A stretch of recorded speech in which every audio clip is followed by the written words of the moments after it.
Chapter 5. I'm rich. Thank you, Koala, for the bait. Welcome back to Beacon Pines. We are on stream 3, which may or may not be the last one. It just really depends how we go, how much is left and stuff. And we ended the last stream. We almost ended the last stream after an epic moment of a man escaping our interrogation, which was amazing. And then we almost ended it there, but I just wanted to play a little bit more, and I'm really glad we did, because we had such a, productive as in, mental health wise, bonding moment with Beck, after a storm, and we were stuck in a house for a bit. And they just really helped each other through some stuff, and it was a really, hopeful place to leave the last stream. And now we're back to continue.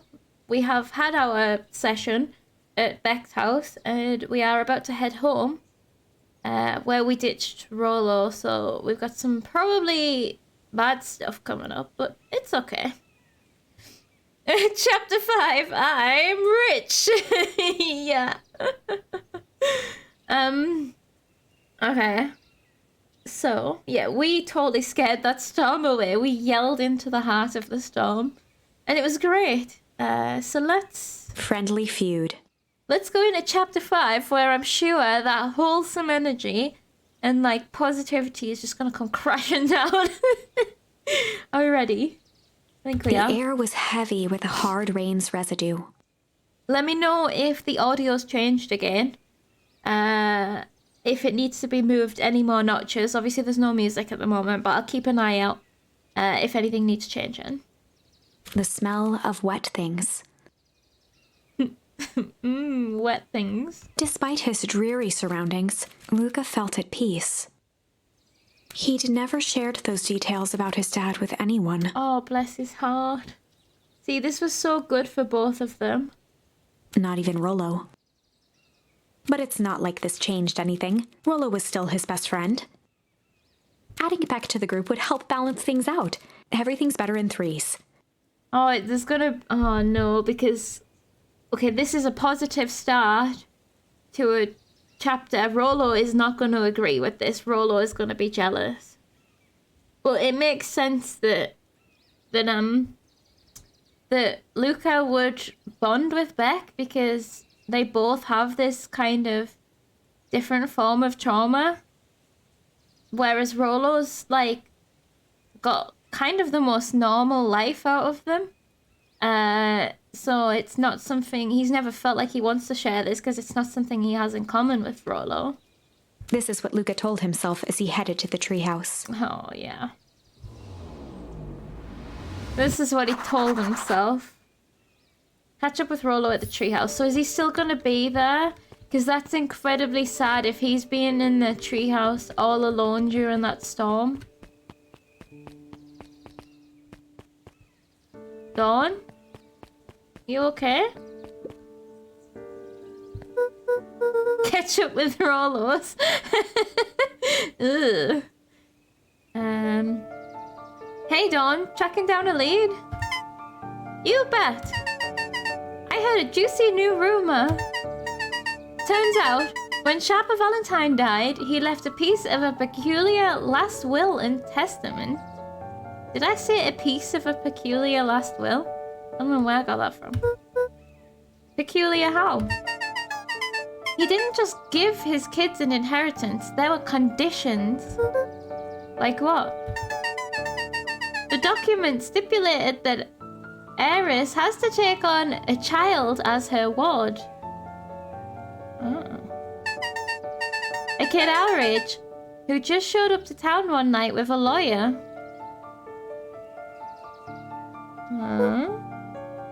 Solomon? Bingo! So, okay, to get her will, she had to take on Solomon. That's probably why they don't have the best relationship then. But who is Solomon then? It must be someone. So, kidnapping. Oh, a specific kid. You thought I meant she had to just go and scoop up some child. That's why children are being kidnapped by people in hazmat suits. So Eris was forced to take care of him? Yep, or she would have lost everything. Why would Sharpa care so much about some random kid? How old was Sharpa? Maybe Solomon is their brother? Rumor has it, old Sharpa sowed some wild oats. That's a great phrase considering the themes of the game. That explains the way Eris treats him. Who is Solomon? How did you find all this out? A good reporter never reveals her source, Luca. Dawn, you are so smart. Beyond your years.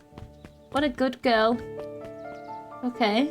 Some very fertile oats. Exactly. You still there, bees? Are you still not there? Okay, no dilly-dallying. Rollo's still waiting for us while we're still doing other things. I can't believe we just forgot about Rollo. Well, we didn't, but we did. It wasn't even that we forgot, we just abandoned him. I mean, it wasn't our fault, it was the rain. He met his old friend's eyes and was greeted with nothing but ice-cold anger. Heavens! This is no time for fractured friendships. I love this crocodile lady.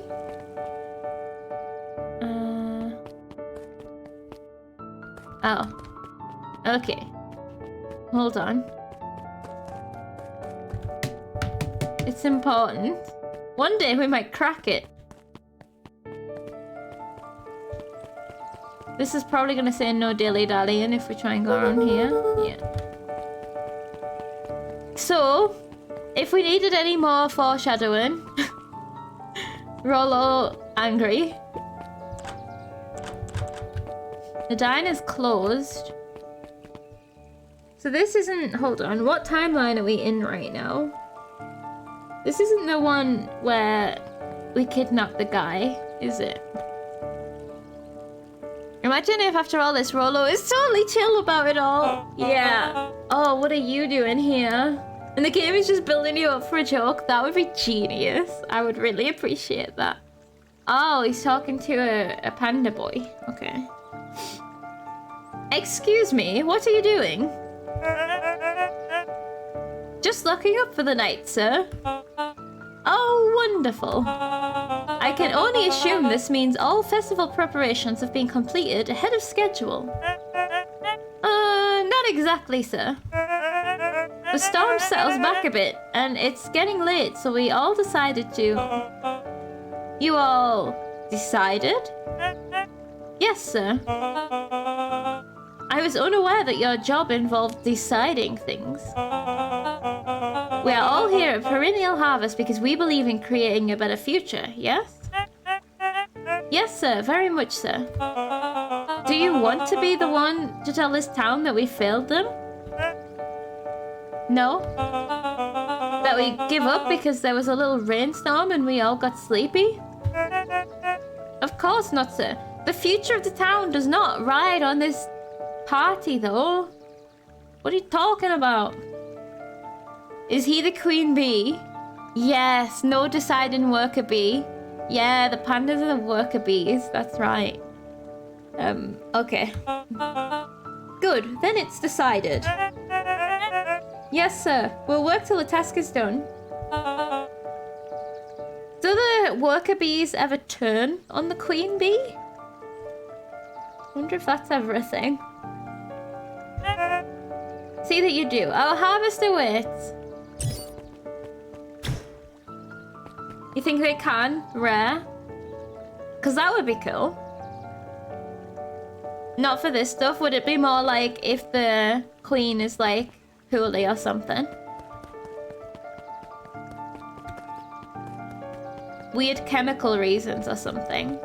There is weird chemicals here. Could still work.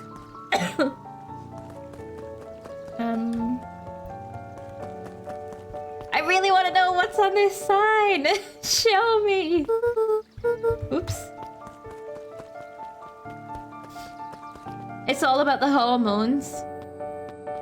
I could still see the ooze secreting hormones and turning the worker bees. I can imagine that being a horrifying image, actually. What if we accidentally hose down all of the red pandas with the goo, and then they all turn into these mutated zombies and start, like, surrounding Mr. Kerr?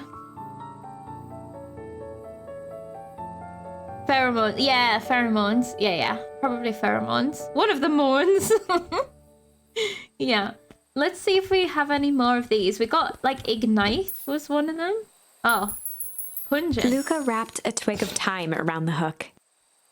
Thyme. Some fish have refined taste. We're gonna find, like, I don't know. I'm really bad at guessing these. I was gonna try. I forgot we got pungent. Good cop, pungent cop. Oh my god, it's a watch. How did I not? How did I not think of that? Property of Sharper Valentine. Figures. If he had his way, property of Sharper Valentine would be written on everything in this town. Should we give it back to him? He may not even want it back. That man's got a contentious relationship with time. We'll keep it here in case he ever wants to pick it up. What's contentious mean? Contentious relationship with time. Keep it here in case he ever wants to pick it up.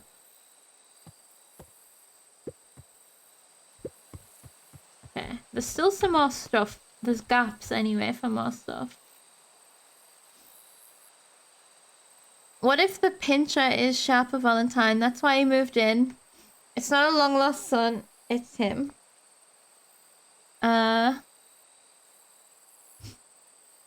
Wasn't it like a terrier though? I can't. What if he made a reverse fertilizer? You know how it makes you go old? What if he made one that does the opposite and made him go young? And he pretended that he died, and that's why she had to take care of him. So that he could then grow up and take over the town again.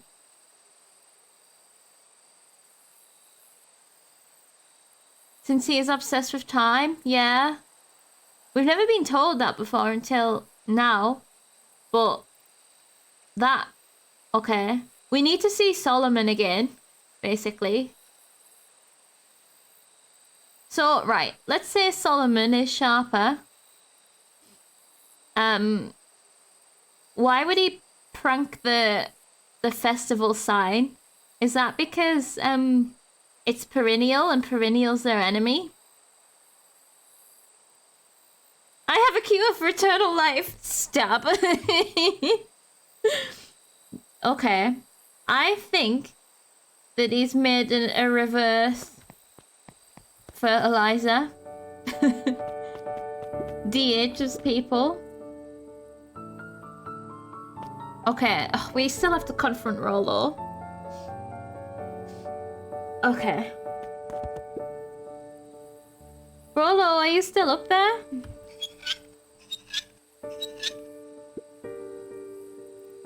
I'm sorry. Oh, Rollo isn't accepting visitors at the moment. Come back, never. Luca had only ever heard him speak in this stiff yet gentle tone a few times. And it always meant one thing. You're upset. Oh, what makes you say that? Maybe because my best friend abandoned me for no reason? I didn't abandon you. I'm just a little late. Rollo scoffed. Ugh. The rain held me up. Liar! You weren't even home. What? The storm got bad and I got worried, so I went looking for you. Oh. Imagine my surprise when I made it to your house and you weren't there. I hadn't made it back yet. I'm not a fool, Luca. It doesn't take all day to deliver some jam. No, the storm rolled in out of nowhere. And I got stuck after dinner at Beck's. Lucas stumbled on his words, knowing he'd said too much. Well, maybe it's just not the right time and not the right, circumstances, but we should tell him. He can't be mad already. All he knows is it was super rainy and you only just made it afterwards. Yeah, I guess it's more understandable now that we know that he was out looking for us in that rain. Oh, poor kid. Beck? Well, now the dream is dead of the trio of us. Dinner? What the heck is a Beck? She's a new kid in town.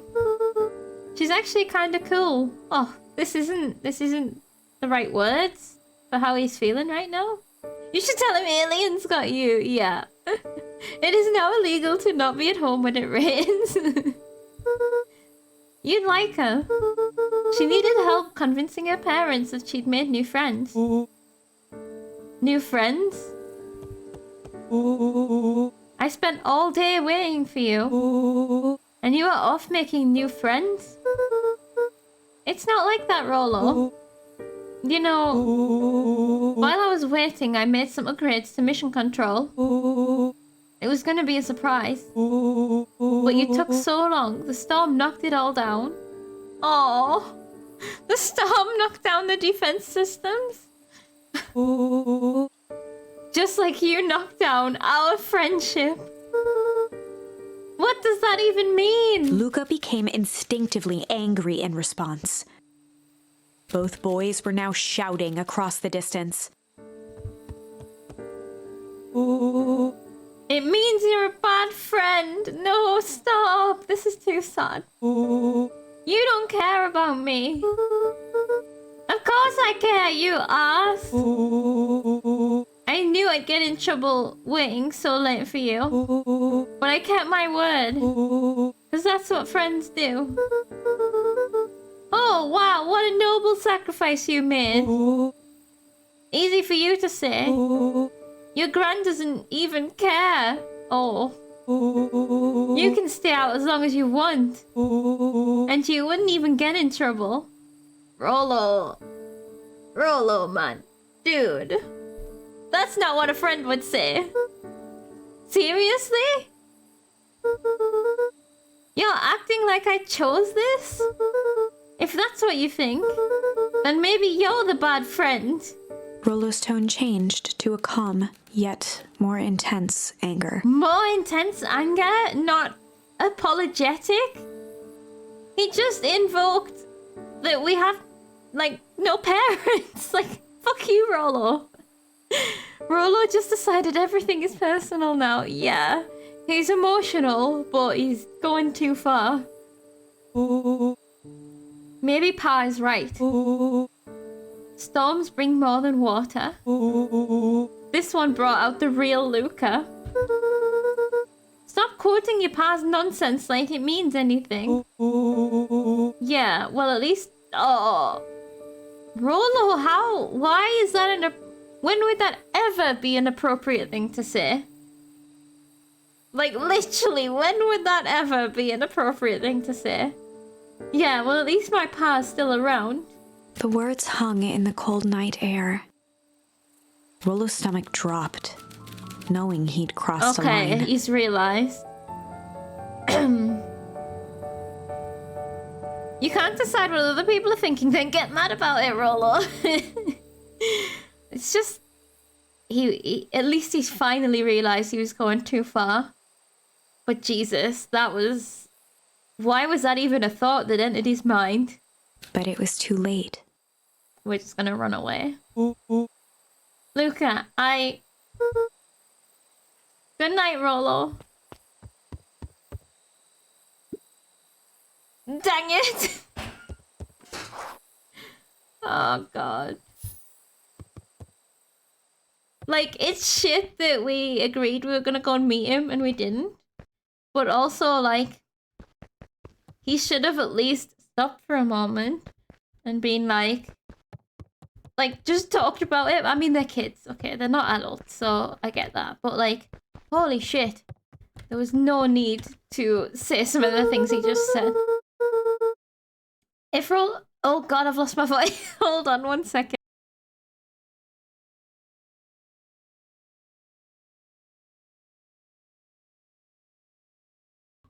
Okay.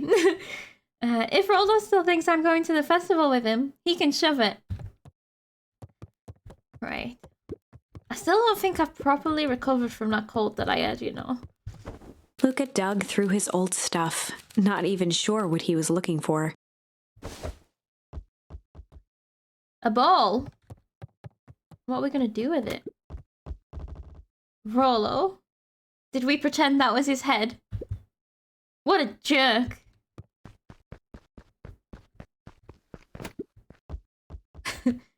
Call me a bad friend? Ooh, I'm Rolo. Look at me and my amazing family.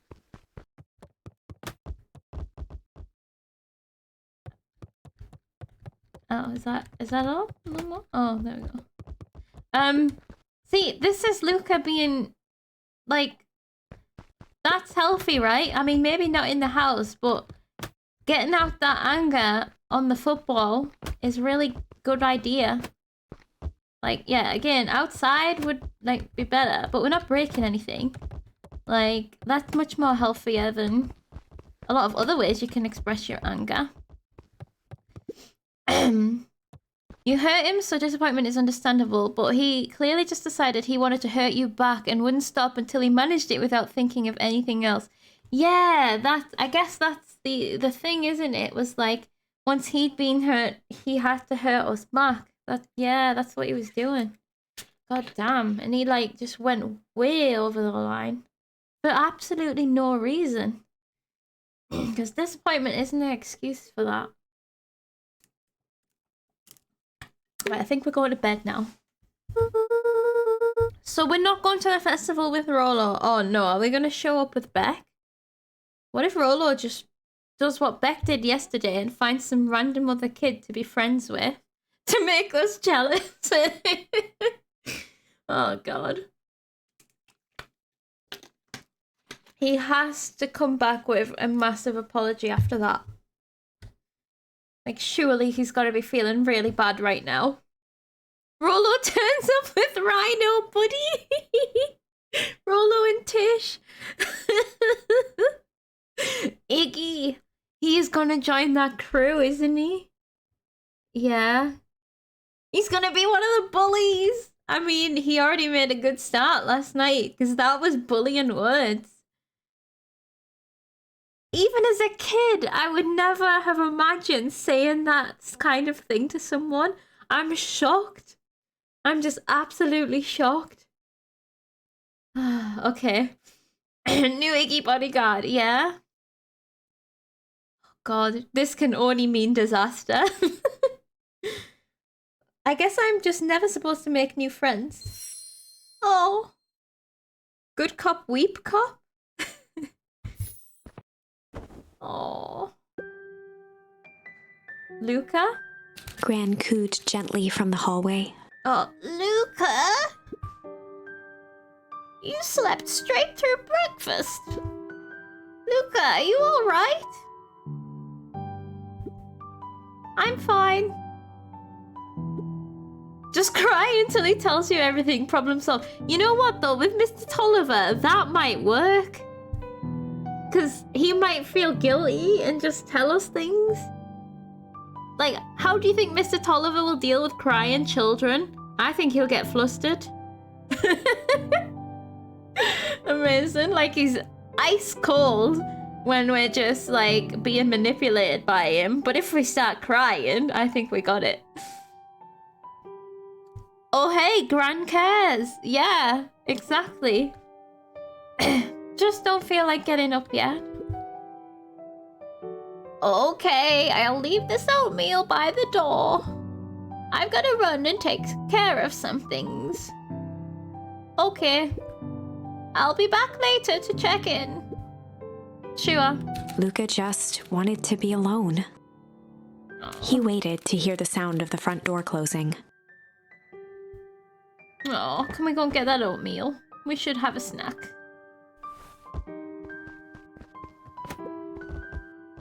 I bet Rolo's still gonna go to the festival. We have motivation though. We need to see the sign. He's gonna be miserable.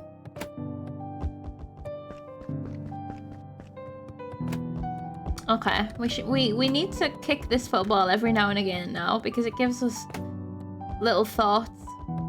I like how it bounces off the bed and then comes down. Okay. If Rolo thinks I'm still going to the festival with him, he can shove it. Oh. Wait, I'm not allowed out. I live here now. What about the oatmeal? It's just right through that door. Oh, poor Luca. We'd had such a nice little breakthrough as well. Are we just going back to bed?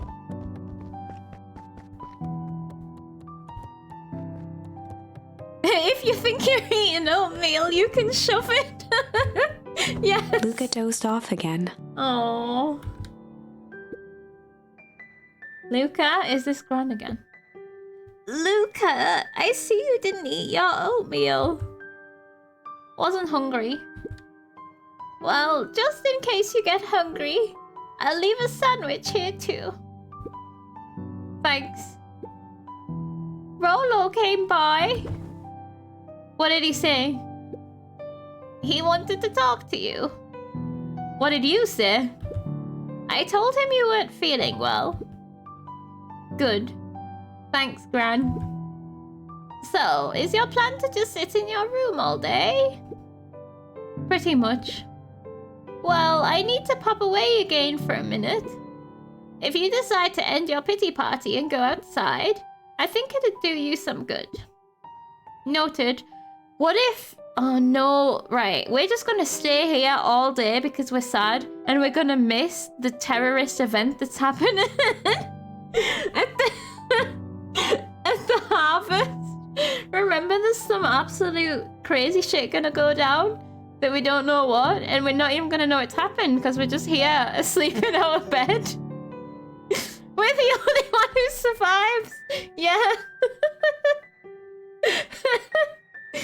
We wake up the next day and we look out the window and there's just red pandas everywhere. Everyone in the town is now a red panda. Yeah, walk out to Bizarre Zombie Wasteland. It'll be like the first episode of The Walking Dead. The end. Yeah, exactly. Lucas still couldn't bring himself to go out. Oh, bless him. Besides, if he ran into Rolo, he'd have to actually confront the situation. I feel like he needs a bit more time.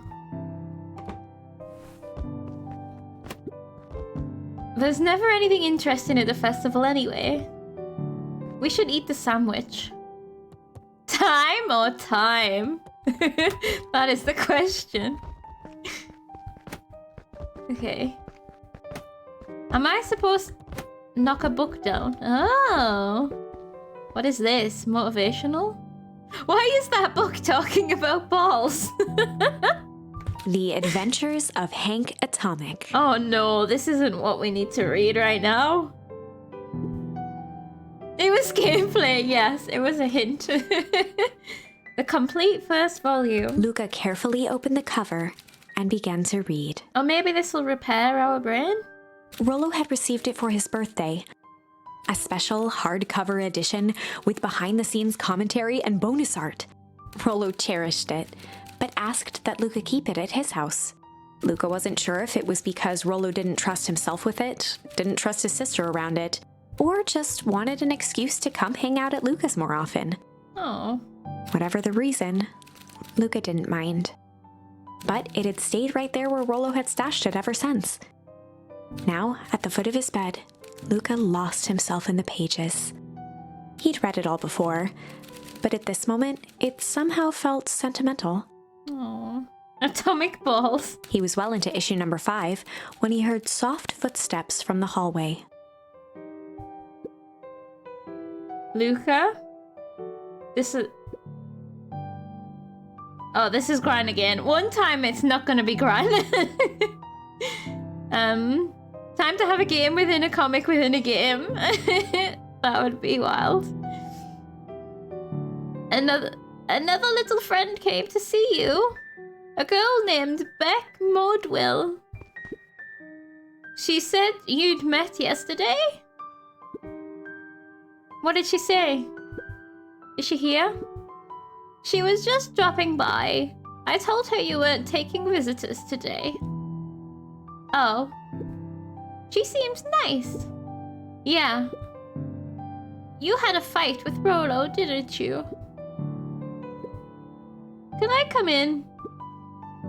Maybe later. Alright then. I'll leave dinner on the kitchen table. In case you want a bite before bedtime. Aww. Yeah, she's like not barging in. She's giving us some space, but she's also providing us with everything we could need. Like emotional support is offered there, and food and space. Very nice. Yeah, she asked. Like some people would just barge in. Without realizing it, Luca had pouted away the entire afternoon. Also, this is Gran's bedroom too. She could just come in if she wanted, so that's like maximum respect. He once again felt the weight of it all and allowed his weary eyes to close. Luca stood in a vast black expanse. He looked up at his father standing beside him. Oh, we're dreaming about Dad again. Walt was working a straw at the bottom of a fountain glass, trying to collect the last bits of milkshake. Oh, Walt's the dad, yeah. Walter. Dad, where are we? She can always sleep on the chair, yeah. Or in the secret basement. Taking a final loud gurgling sip, his father peered up from the glass. He jangled the straw playfully with a warm smile, then lifted the empty glass as if to point into the darkness. The source. Luca's eyes followed his father's gesture.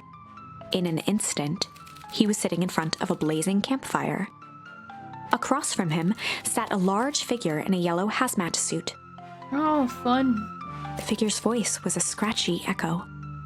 Well, if it isn't the man of the hour, make yourself comfortable. Me? Luca held his shivering hands over the flame to warm himself. It doesn't work that way here. Their yellow-gloved hand pointed to the base of the flame. It's a cold flame, see? Oh, okay. It's interesting we always dream of him, but never Mom. Yeah, maybe this is Mom. Luca peered at the base of the fire. It wasn't wood that was burning. It was Beacon Pines itself. Oh, god damn. This is escalating. Tiny buildings, freezing and crumbling as they were consumed by flame. Luca could see small shadows moving in the burning city. People. Luca leapt to his feet. We've got to help them! The figure gave a dismissive wave of their hand. Why waste energy helping people who can't even help themselves? Is this a metaphor? The figure bent down to examine the panicked crowd as they desperately tried to stop the flames. They only care about what's right in front of them. Not like us. Luca's voice was a trembling whisper. Us? The figure slowly stood up, grabbing its helmet with both hands. With a jolt and a twist, the suit emitted a gasp. A cloud of torpid mist escaped, slowly revealing the face within. Luca's own face looked back at him. Oh, it's Luca. Older, worn, distant. From the future. The sensation was oddly familiar. As if he'd caught his own reflection by surprise in the mirror. The doppelganger smiled. I tried to help once. He gestured towards his face. And all it got me was this. Lucas staggered back. You aren't Me. No, I think it's just a dream. Is this after fertilizer, maybe? What if Gran is mum, but aged up because of fertilizer? This is something I was wondering. He said me but older, didn't he, I think? More worn or something. I think he's just imagining an older, cynical him if he keeps moping, maybe? Luca felt a hand catch his shoulder. Not the shoulder, it's a villain! His father was there again, beside him. Every choice sets us on a path. This is the end of one of your paths, son. Luca watched his older self shake its head ruefully, its face twisting into a cruel grin. Welp, Dad, if you wanted him to see this, far be it from me to disappoint. What the fuck is this dream?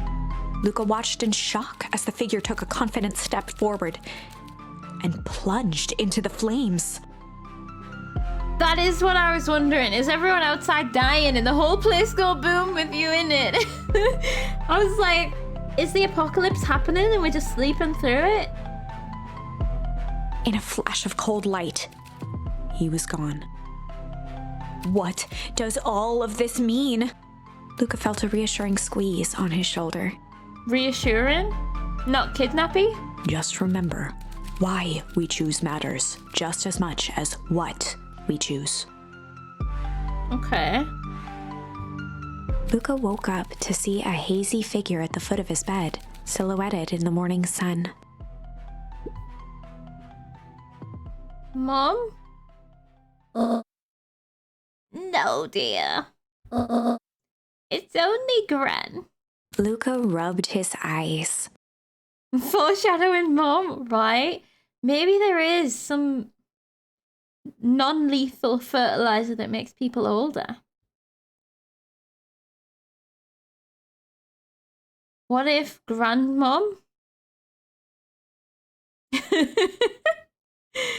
What if we are making crazy theories and they're all just wrong? Yeah, like a low dose. If it's like injected in the veins or something instead of like splashed in the eyeball. The kind, concerned face of his gran came into focus. How are you feeling? Fine. It just seems suspicious that you mentioned maybe Gran is mum and he immediately mistakes her for mum when waking up. Yeah, it could be that he had some kind of nostalgia. The weird part about that was that he wasn't dreaming about his mum. He was dreaming about himself and his dad and bad things. But his mum wasn't there. So it's funny that she was on the forefront of his mind right then and there. Fine. Anything you want to talk about? I don't feel like talking. That's just as well. How about you sit there and listen a bit? Whatever you and Rolo fought about doesn't matter. What he... Gran silenced Luca with a gentle pat on the leg. Fights between friends happen. What was said doesn't matter.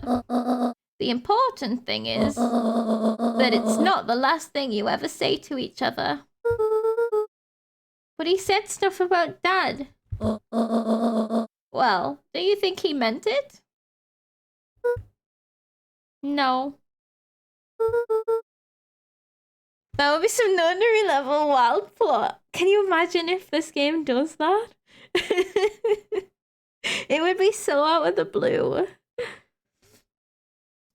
Like, not out of the blue within the story, out of the blue within just seeing the art of the game and reading the description, and then it turns out to be this absolutely wild weaving thing when it just looks like a storybook.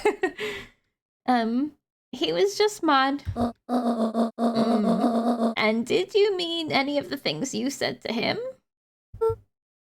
No. I mean, we probably did mean to insult him, his, like, friendship ideals after he had said what he said about our parents. Jesus. I wouldn't regret questioning whether he was a good friend after he'd insulted my dead dad for being dead. Good. One must appreciate friends in their best moments and accept them in their worst. Accept. Good cop, accept cop. Okay. Now get your little butt out of bed. The festival's today. Oh, I thought the festival was yesterday. Oh, okay. You don't want to miss that, do you? So she can't be planning on blowing up the entire festival because she wouldn't want us there if that's what she was doing. I guess not.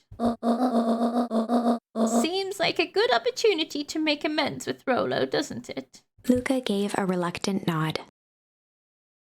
Do we still have time for the reveal? I think we might make it. So buy him a corn dog and apologize. But he's the one that... What did I just say? Buy him a corn dog. That's a good boy. Everything's better with corn dogs. There's the grandma logic. If we learned one thing today. I need to get going now. Got some last minute festival business to take care of. Festival business. Festival explosive business. I'll come find you at the fountain a little after lunch. Is she being a nice gran, or is it because she needs us out of the house so that she can transport the explosives? What if we came downstairs for a sandwich and just saw her rolling a barrel of bombs? Oh god. Why not both? Yeah. You know what this situation needs? Snacks. Perfect. That is great advice. Alright. I love you, Luca. Love you too. Luca Okay. took a deep breath. This was good advice.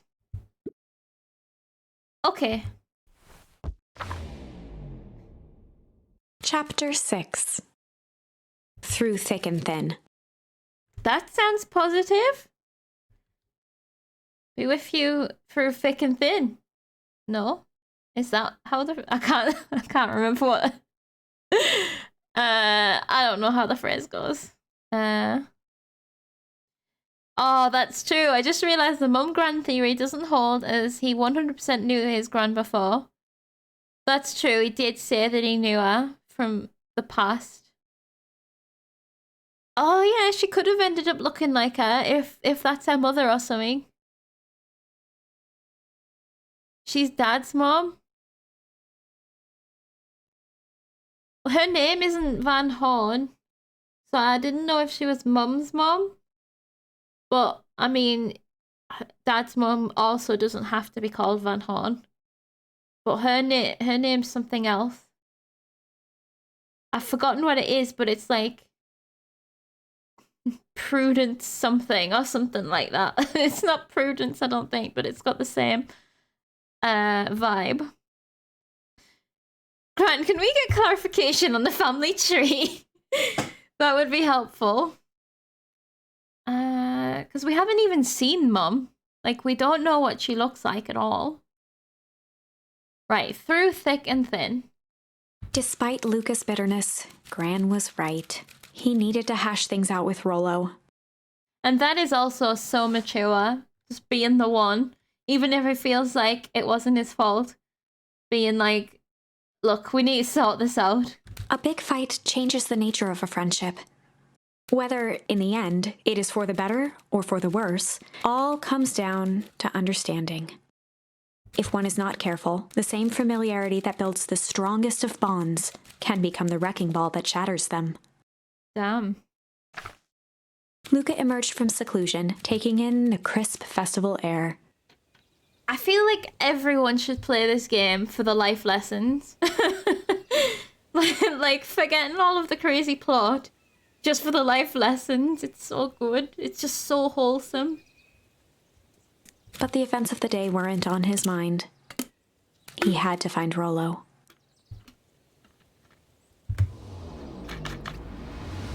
Okay. Can we go and see... Oops. Well, that was an accident. Can we get in the closet?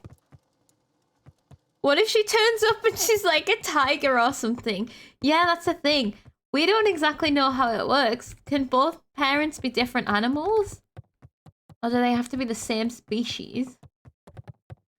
Because have we seen pairs of parents other than the mums? Because the mums weren't the same species, but that makes sense. But is our mom also a deer?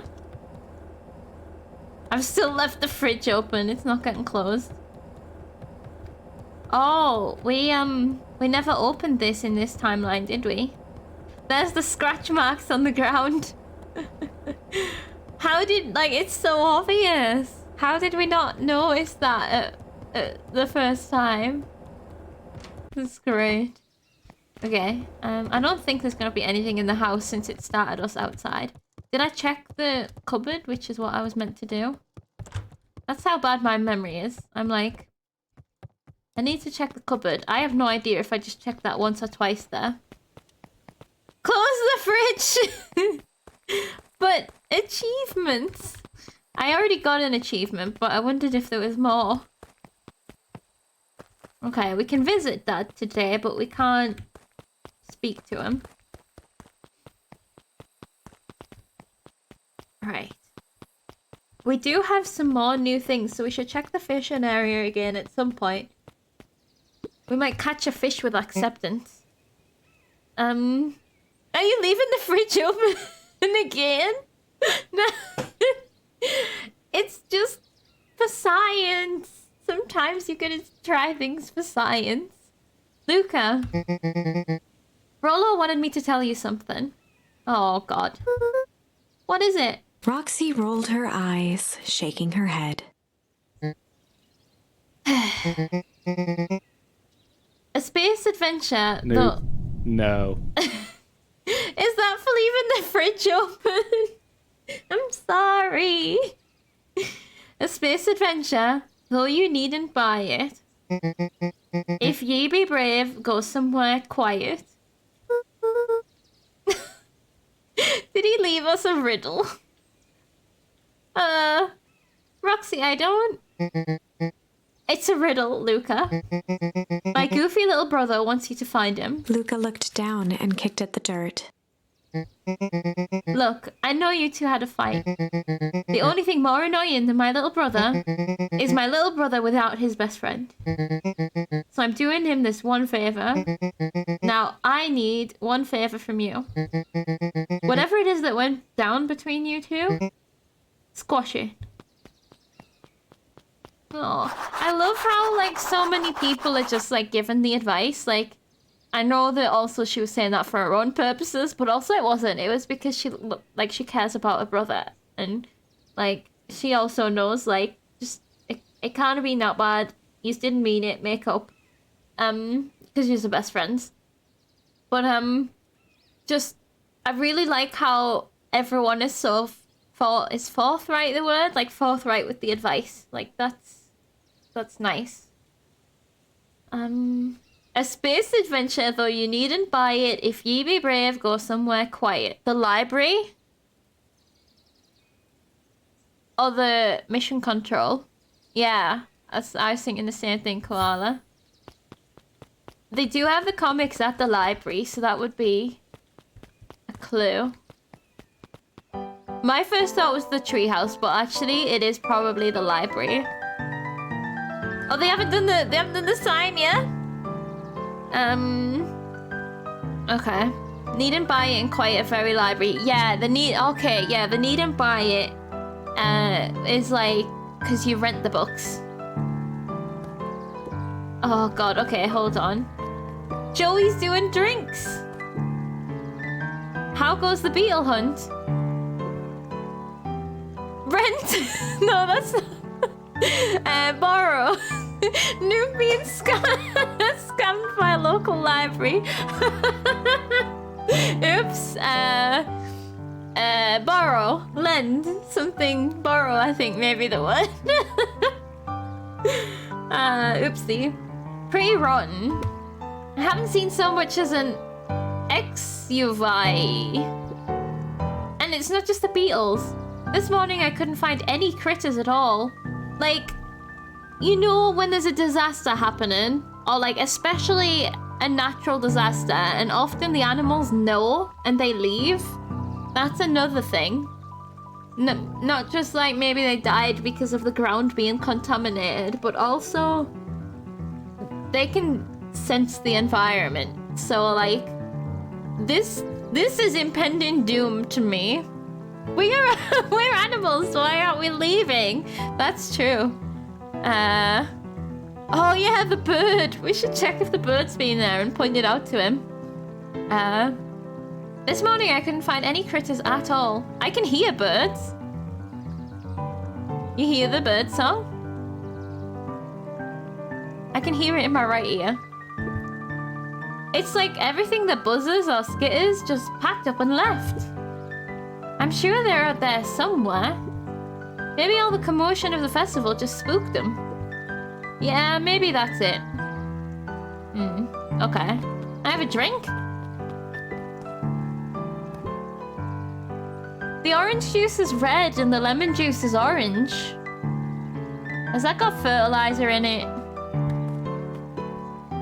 Okay, I don't know who to talk to. Oh look, there's our mechanic friend. Okay, hold on. Let's talk to these two. I don't know who Perennial Harvest thinks they're impressing with this ridiculous festival.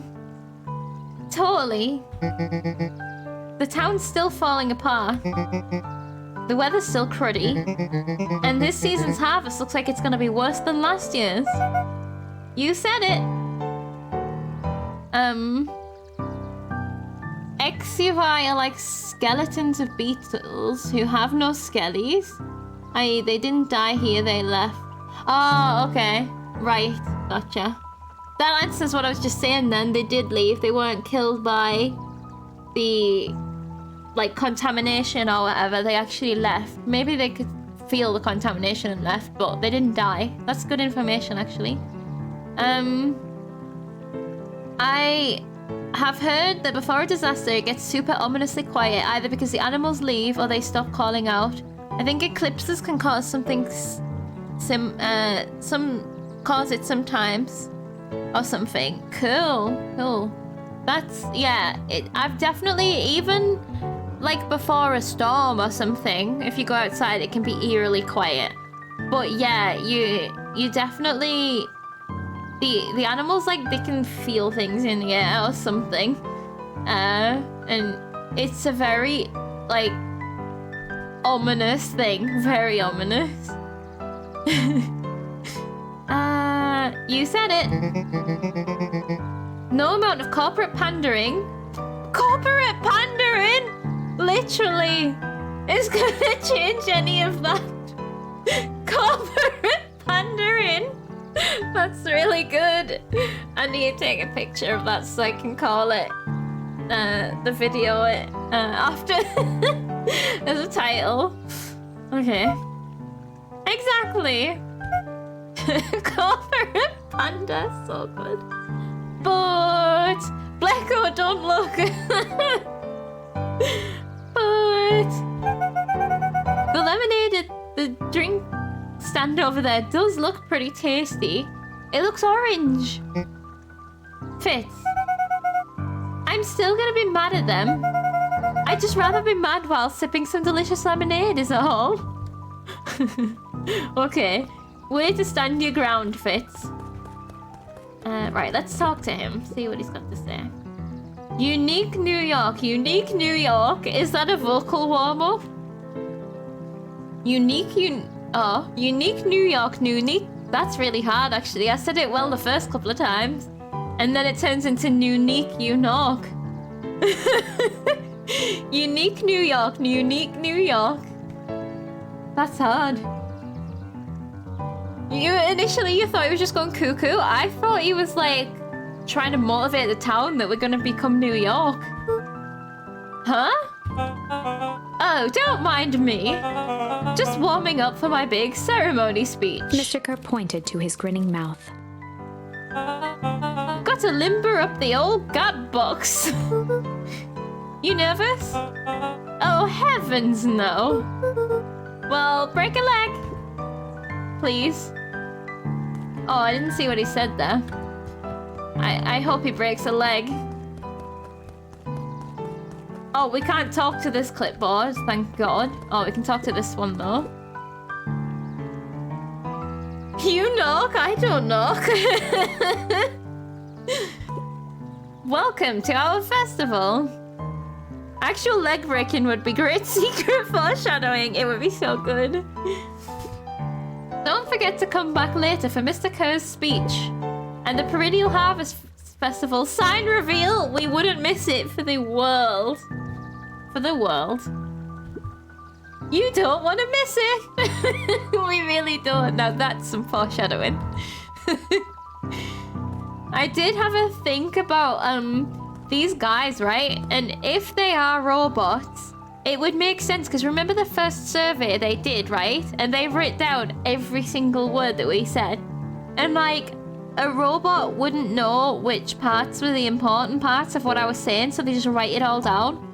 Whereas like if it was a person, they would like shorthand it or like annotate it, not annotate it, like paraphrase it a bit, like marking down the actual point of what the person is saying. Whereas he was writing word for word what we were saying. So like he's like a data entry robot. So that adds up to my robot theory. Unless the world ends, you know, there's potential. That's true. The world may or may not end before the sign reveal. And if it does, like, that's the last thing I can ask for. Please, just give me a sign reveal.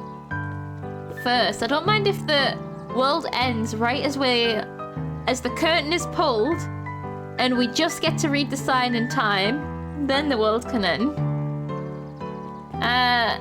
This guy is even more surrounded with stuff. Ain't moving. Awesome. They've just like decorated him to make him more festival-y. As the explosion blows up the planet, it wafts the curtain up just enough to see it as we roast. That would be poetry. Jeff was staring into the distance with a wistful look. Maybe it just says like... No. You can spell Valentine with perennial harvest. What letters are left? Oh, we need to work this out. What letters are left when you take out Valentine? Because there's a V in there. I mean, this might be absolutely nothing, but I was just looking at the sign there and I was like, if it is Sharper that's doing it, I don't know. Because he said they just changed the letters around. But the festival we can see, so they probably haven't included the festival, but then that inspired the train of thought. Prahers? Sharper! It does! Oh, perennial harvest is an anagram for Sharper Valentine? Holy shit! Whoa!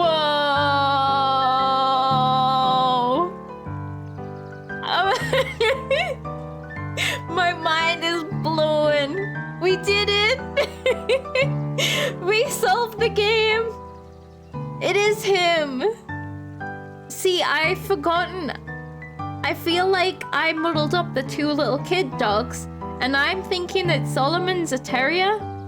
But there's two, and I can't picture what the other one looks like, but it'll probably be young Sharper.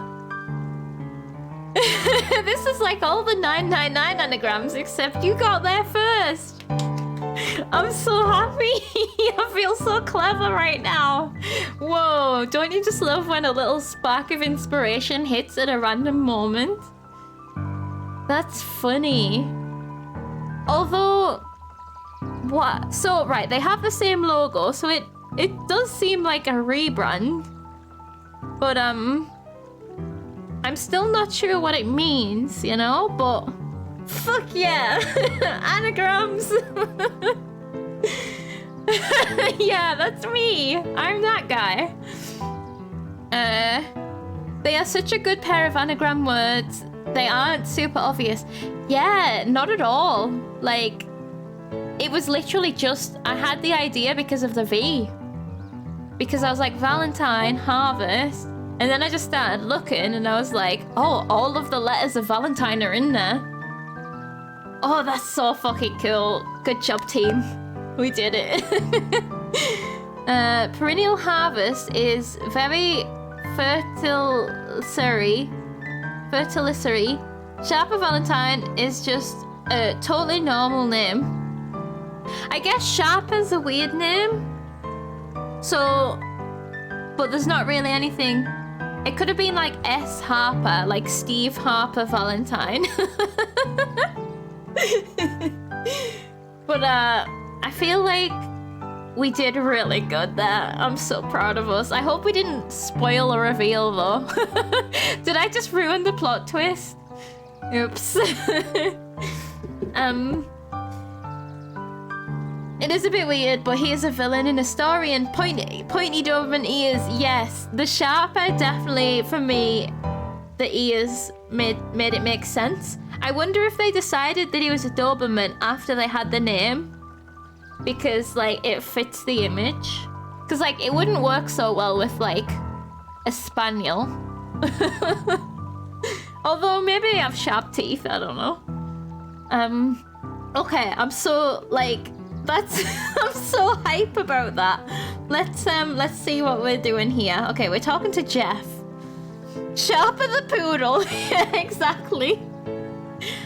Peak Snoop moment. Have I ever been more Snoop? Wow, that's like a actual peak of my snooping career right there. Right. Jeff was staring into the distance with a wistful look. Hey Jeff, everything all right? Huh? Yeah, everything's fine. I mean, used to be fine. Just ain't right these days, you know? That is not the voice that I did last time, but I know I did like 3 other voices for him, so this guy just changes with the seasons. Anti-whoosh, yeah boy. We anti-whooshed there. I think we can -5 off the whoosh count for that. The man of many voices, yeah, well, Jeff. I really do, actually. Jeff turned to Luca with a furrowed brow. I don't even know what he said because I was concentrating so much on the voice. Then gave an understanding nod. You do, don't you? For a moment, the two now shared that same wistful gaze. Oh, we're bonding with our scrap supplier. Well, junk supplier. I just missed out what the actual conversation was about, but it's okay. Okay, I'll try and concentrate again now. I got very distracted. Every single time. Are they graffitiing? Yep. Oh no, they're fireworking. Wait for it. Oh. Unexplained sound once again noted. Are they just like exploiting the robots, like making them do the same thing because that's what they're programmed to do? And then they do it again. Like clockwork. What a bunch of drones. Drones? You get insect drones, don't ya? I feel like you do. Oh, this game. Fantastic. Drones is the name of worker bees. There we go. Okay, yeah. Oh, so good. I just love all of like the thought that's been put into the game, like the writing of it and the theming and stuff. It's so much fun to discover it all. And I think I'm super happy with this as well because like none of you guys have seen this game or played it, have you? So it's so fun to be like, all discovering it and like putting it all together as we go. It's so fucking fun. Because like I wouldn't have got half of this if I was playing it myself. I would just be going through it. But like, it's so fun pulling it apart. A most welcoming of welcomes. Would you like to share your thoughts? We always strive to improve. Nope. Decaf cappuccino with extra foam. That's the thingy order. I don't know why, but I've kept that in my brain just in case it's necessary. This is the first time I've seen this many smiling faces since the fall harvest. Was everyone oh no. Was everyone smiling right before the fall harvest? Oh no. He means like since before the fall harvest. Okay. The workers are male. No, workers are considered female, but not breeding. All female. Oh, okay. Huh. It seems like they're all male in this hive, because Mr. Kerr is also male, and then they're all dressed like him. Interesting. I guess I was thinking of aliens. Xenomorph drones are all males, and then one female queen. Ah, easy mistake. Aliens, bees, same thing. I had many doubts about perennial harvest, but I must admit they do put on a nice party. Awesome. Oh, hold on. Prediction lady. Oh, she's got nothing for me. Okay, hold on. Let's go up here. We need to speak to Dawn. I figured something out. Hiya, Luca. How's Griffin doing? Who's Griffin? What? Oh, nothing. Sorry, all became flesh. Just pretend I didn't say anything. Who's Griffin? Do I have a brother that I don't know about? Griffin? Huh. Is that because something wild will happen and it would be too much to reveal anything at all? Oh, maybe, yeah. She could have been like, you know, everything was going really well, ... or something like that. I suppose it's not because we haven't spoke to Rolo yet. But you know, the harvest was going really well, ... Okay, these guys. Hello, smart kid. Luca, did you know that Beacon Pines is actually unincorporated? A lot of people don't know that. Wow, yeah, I didn't know. What does that mean? What's that mean? It means most public works are handled internally. We do all the pipelines, the water treatment, building regulations. That's great. Census taking. Emergency services. We just did not want to be part of that conversation. But I wonder if that's why they found Beacon Pines to be such a seed, because it's so self-contained. It's a great seed for them to be able to secretly do their experimenting. They are basically Umbrella, right, at this point? Like, I mean, they might not be making bioweapons, but that's where they're going, surely. That's where all of these things go. And they need a quiet town that handles everything internally to make sure they don't get caught by the rest of the world. Well, what is a bioweapon? I guess technically it is a bioweapon, because if they made hoses with this goo in and used them in a war, that would make it a bioweapon, right? As long as you're using it as a weapon, then it's a bioweapon. Yeah, they are making bioweapons. Goo that makes people into weird zombie things. Okay, so it is Umbrella. Jesus, this game is so dark. It's so good. Hey, Luca. So you're done at the library? Huh? Oh, nothing. Okay. I guess that's the answer to the riddle. Griffin looked away suspiciously. Oh, this is Griffin. Nothing at all. Just giving you the answer in case you didn't figure it out. Oh, so the teen at the coffee shop was asking us, how is Griffin? Are you in love? We could go and tell her now. Griffin is good, thank you. Okay. I wonder if the history museum's changed. I bet it hasn't.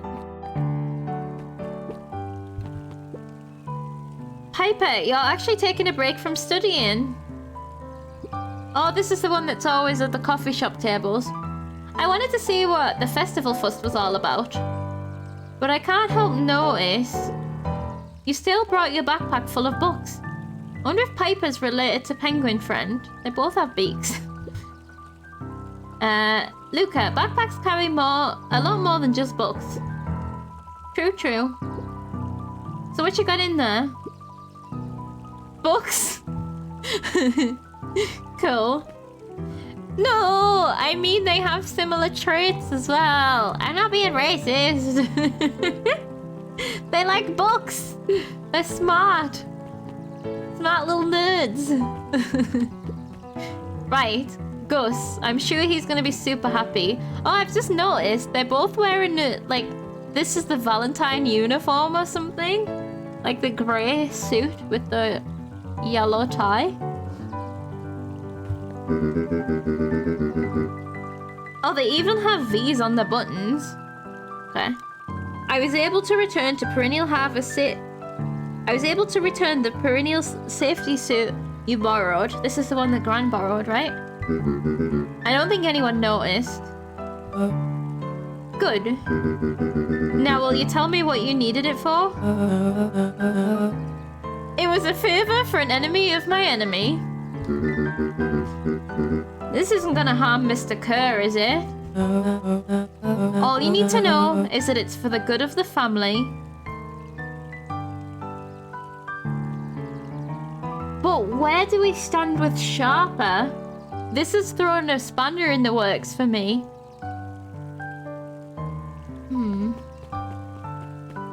Okay. Dawn? Buddy? Oh. I got a question for you. What do you think this whole festival is for? What do you think this festival is for? The way I figure it, Perennial Harvest is trying to win over the town. Like a bribe, but with balloons. Friend balloons. Cynical. I like where your head's at. That's what I assumed at first too, until I eavesdropped on a couple of gossipy clipboards. What if I told you that this whole thing is really a special shindig for a super secret guest of honor? Could it be Sharper Valentine? A special guest? Who? I haven't dug that deep yet, but whoever it is, PH thinks they're a big deal. Oh, Perennial Harvest. Okay. Okay. Like, do they know about him? They must. Reveal party, yeah. Are they changing the name of Perennial Harvest to Sharper Valentine Harvest? And they're like, little tiny Solomon's like, I'm running the country now. Or the town. He's the leader, I assume. So that would make... These Valentines are completely out of the loop, aren't they? They just don't know at all. That's why they're helping. Because they think that that's just taking over. PH, punk ass hippies. Yeah. If he turned up running a company with the same name, again, it might be too obvious. Using an anagram of your name still includes it for vanity. Yeah. I can't wait to just see the rest of everything. The library, somewhere quiet. Okay, hold on, we're not going in the library yet. Nuncreed isn't here, so Nuncreed works for him as well. Oh yeah, the bird is here. I forgot about the bird. I still think that bird is a spy. What if plastic bird could also be plastic bird? It doesn't move. Like, look at Luca right now. Look at the trees. They're all swaying. Luca's moving. The bird doesn't move. Oh, did it blink? I didn't see it blink. It's just sat there blinking while I'm going on about it not moving. Is that a cup on the roof? You see, like, right behind the bird, there's like a rectangle step, and then there's like what looks like a mug. Someone up there spying. I'm suspicious. Okay. Oh, we can go back here.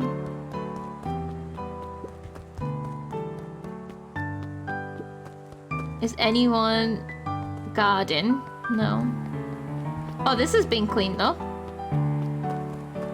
But there's nothing here to see. Okay. Oh yeah, it could be an exhaust from whatever the rectangle is. That's true. Yeah, could be. Okay. Yeah, I saw that washing as well. We'll have another look when I walk back. Is Beck home? What if we bring Beck to the library? Do you think it might be awkward? Okay, we cannot call for Beck. These flowers are huge. Look at these big blue flowers in the bush. They're as big as my head. Yeah, that could totally be like a little chimney pipe coming out of there. I don't know if the washing line is like, if that's a house in the distance that it looks, it's behind, but it looks like it's up there. I was trying to think of the geography because the Valentine estate is over there, so I don't know what kind of house that would be over there. But I guess the people have got to live somewhere. We don't know the exact layout of the whole town. Oh, are we getting another riddle? Are we on a treasure hunt? A determined person can make that jump. They are big hydrangea balls. Ah, okay. Is that like the ones that can be pink or blue depending on the soil? Oh, cool. I did see some pink ones as well. Are they the ones that's like many little flowers making a big ball? So it's not one giant big flower. Hey, Luca. Kato's eyes lit with excitement. Okay, that was once. Kado. I need to remember how to pronounce Kado. I've been expecting you. Bravo on deciphering the first riddle. Riddle me this achievement. Solved a riddle. The first? Oh, you didn't think that was all, did you? Frollo does go all out, doesn't he? Kato straightened up and cleared his throat as if preparing to sing. Ahem. On planet Farpal, you may take issue. When the fifth king dies, you'll need a tissue. Kato stared at Luca eagerly. Get it? Want me to tell you? No, it's okay. Let me figure it out. Kato's just like, let me just immediately tell you the answer. All right. When you find it, bring it here to be verified. And if you decide you want a hint, the offer still stands. You may take issue when the fifth king dies. You'll need a tissue. The fifth issue of the comic? Kato's so hyped to be giving out riddles and answers. Yeah, it's so funny. There was still the green little flecks in the eyes. Hi, Jace. Still working through the newest Hankatomic? You know it. Some fascinating canon toward the end. Did you know? No spoilers. Hankatomic Shrink Array doesn't technically shrink stuff. It uses inverse quantum particle decay to literally grow the entire universe around an object. I was like, is quantum reverse particle decay what Solomon has done, or sharper? What if the world is growing around us, leaving that object unaltered? So it just looks shrunk compared to everything else? Bingo! That's wild. But Jace, no spoilers, please. Alright, sorry.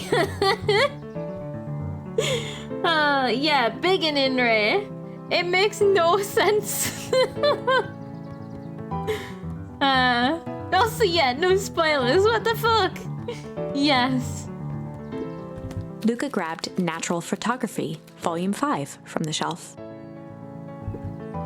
Natural Photography, Volume 5. Issue and tissue and 5. Once you've got a book, you can either bring it here to me or grab a different one. Ah, okay. Luca grabbed The Modern Science of Atomic Radiation from the shelf. Oh, God. Don't forget that little friend has read all of Luca these. grabbed The Adventures of Hank Atomic, issue number 4, from the shelf. Not full. Luca grabbed The Adventures of Hank Atomic, issue number 5, from the shelf. Probably this one. Issue 5. Let's just check the other ones. Luca grabbed The 5 Pillars of Success from the shelf. Okay. Luca grabbed the issue with self-help, a helpful guide, from the shelf. What if it's that and like Rolo's like, here, you need to read a self-help book. Luca grabbed 500 meals for one big pot from the shelf. You don't put all 500 meals in one pot, do you? That would be a mess of food. Luca grabbed The Adventures of... Yeah, they included a lot of 5s in issues just in case. Ah, you found Kato it! removed his book from the desk and replaced it with Luca's, turning on the lamp. As he slid the book Whoa. under the purple light, 2 words glowed. The Adventures of Hank Atomic, issue 5. Luca clicked his tongue with recognition. Rolo's cipher pen. He has a cipher pen. He used to write secret messages everywhere with that. And only I had the special flashlight needed to reveal it. But I lost it. God damn it, Luca. He's doing this thing for us and we lost the only thing we needed. He's been drawing on the library books. Yeah, get angry. Well, apparently he traded Jeff for this purple light bulb. Parted with his entire Halloween candy stash. Oh no. Oh, Rolo. Now let's see here. Kato began flipping through the pages, stopping when he hit a glowing word. Get away with such a grift. He continued flipping. Only found in grift in grub cart. Reaching the end of the book, Kato looked up. That's it.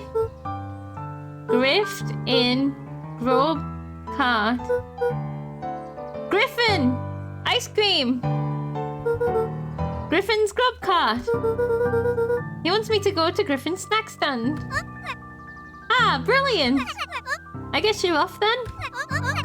Good luck on the rest of the scavenger hunt. Thanks, Kato. Hey! This is great. Probably for another riddle, I guess. Well, at least Griffin might just give us the answer immediately again. The world's possibly ending us. Fun little riddles. Yep. Grandma currently rolling out explosive barrels. Guess after Griffin, we need to go to the girl talking about Griffin. Oh, yeah. Now that's a way to say sorry for overstepping. He's really gone all out, hasn't he? Hey, Griffin. Did Rollo come? Before Luca could finish his sentence, Griffin handed him a corn dog. Everything's better with corn dogs. This is him apologizing. Oh, that's it? Oh, bought and paid for. Enjoy. I thought there was supposed to be a riddle or something. Luca shrugged, taking a sizable bite out of the corn dog. Aww. Yuck. Ugh. It's cold. Oh yeah, that's been sitting here for a while. Rollo wanted me to be sure to give you that one specifically. Oh, he hasn't put a note in it, has he? We can't taste ink the way that he can. Riddle in the middle, crunchy, yeah. Well, let's just... Luca tongued at his cheeks, feeling something rough between his teeth. Oh, what have we bit into? He reached into his mouth and pulled out a slip of paper. Oh, come on. He shook off the bits of corn dog to read the slip. Ugh. A pickup when you need some pep. Near the fountain, up the step. Luca finished off the remainder of the corn dog. This is getting to be a whole thing. Okay, we're going to the coffee shop. I thought that they were just like flirting, but nope. We completely did this scavenger hunt in reverse, didn't we? Okay. Right, riddle time? There you are, Luca. There's no way I'm actually doing this.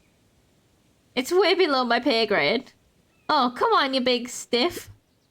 Let the kids have some fun. Fine. But Rollo owes me one. Lumi waved his hands around sarcastically as he began. What takes flight but has no wings? Your final task a friendship brings. See, that wasn't so hard. Good cop, hard cop? Maybe? Oh, I feel cheapened somehow. I think it's sweet. What takes flight but has no wings? Your final task a friendship brings. The bird? Oh no, that has wings and doesn't fly.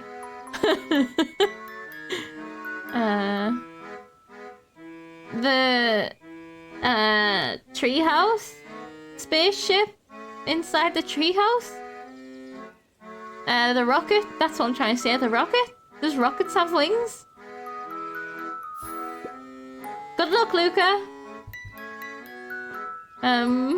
Okay. Essence of ink in that corn dog. Oh! Balloons! Hold on. I need to see it again. Which button is it? What takes flight but has no wings? Your final task a friendship brings. Balloons? You know a traditional riddle along these lines? It's not. I feel like maybe there's more things than expected that flies without wings. Hey.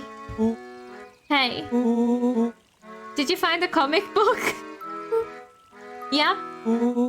And you got the corn dog? Yeah? Well then. I know it doesn't make up for what I said. But here, you've earned this. Rollo sheepishly handed Luca the balloons. Aww. What flies without wings? Time. Time again. And Westlife. They also fly without wings. Okay. Flight. Good cop, flight cop? Don't think so. Thanks. You didn't have to go to all this trouble. I'm sorry I got so mad. Dang it, you were supposed to let me apologize first. Oh, sorry. Now you've apologized twice before me. Just let me do this. Luca, I'm really sorry. With everything that's happened, with your mum and all, I've always wanted to be there for you. Be a good friend, you know? When you said you were hanging out with someone else, I kind of freaked out. Rollo. Still my turn.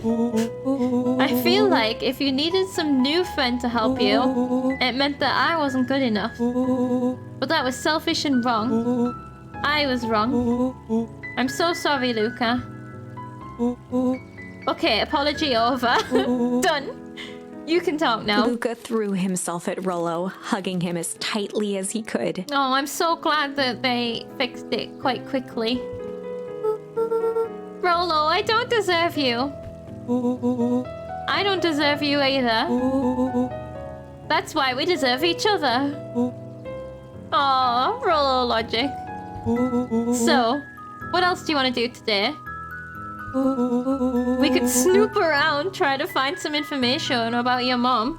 Wait, what? Why would we be finding info about our mom today? Snoop where? We could probably sneak into the Perennial Harvest HQ while everyone's at the festival. 1, fuck yeah.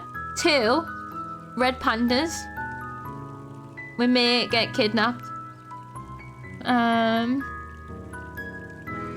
Haven't you just been trying forever to do that and he's trying to do something nice for you? I'm not sure. I forgot all about Mom because I was trying to interrogate a guy in a basement. Oh, that's what I'm interested in. Grandma's explosives. That took over my brain.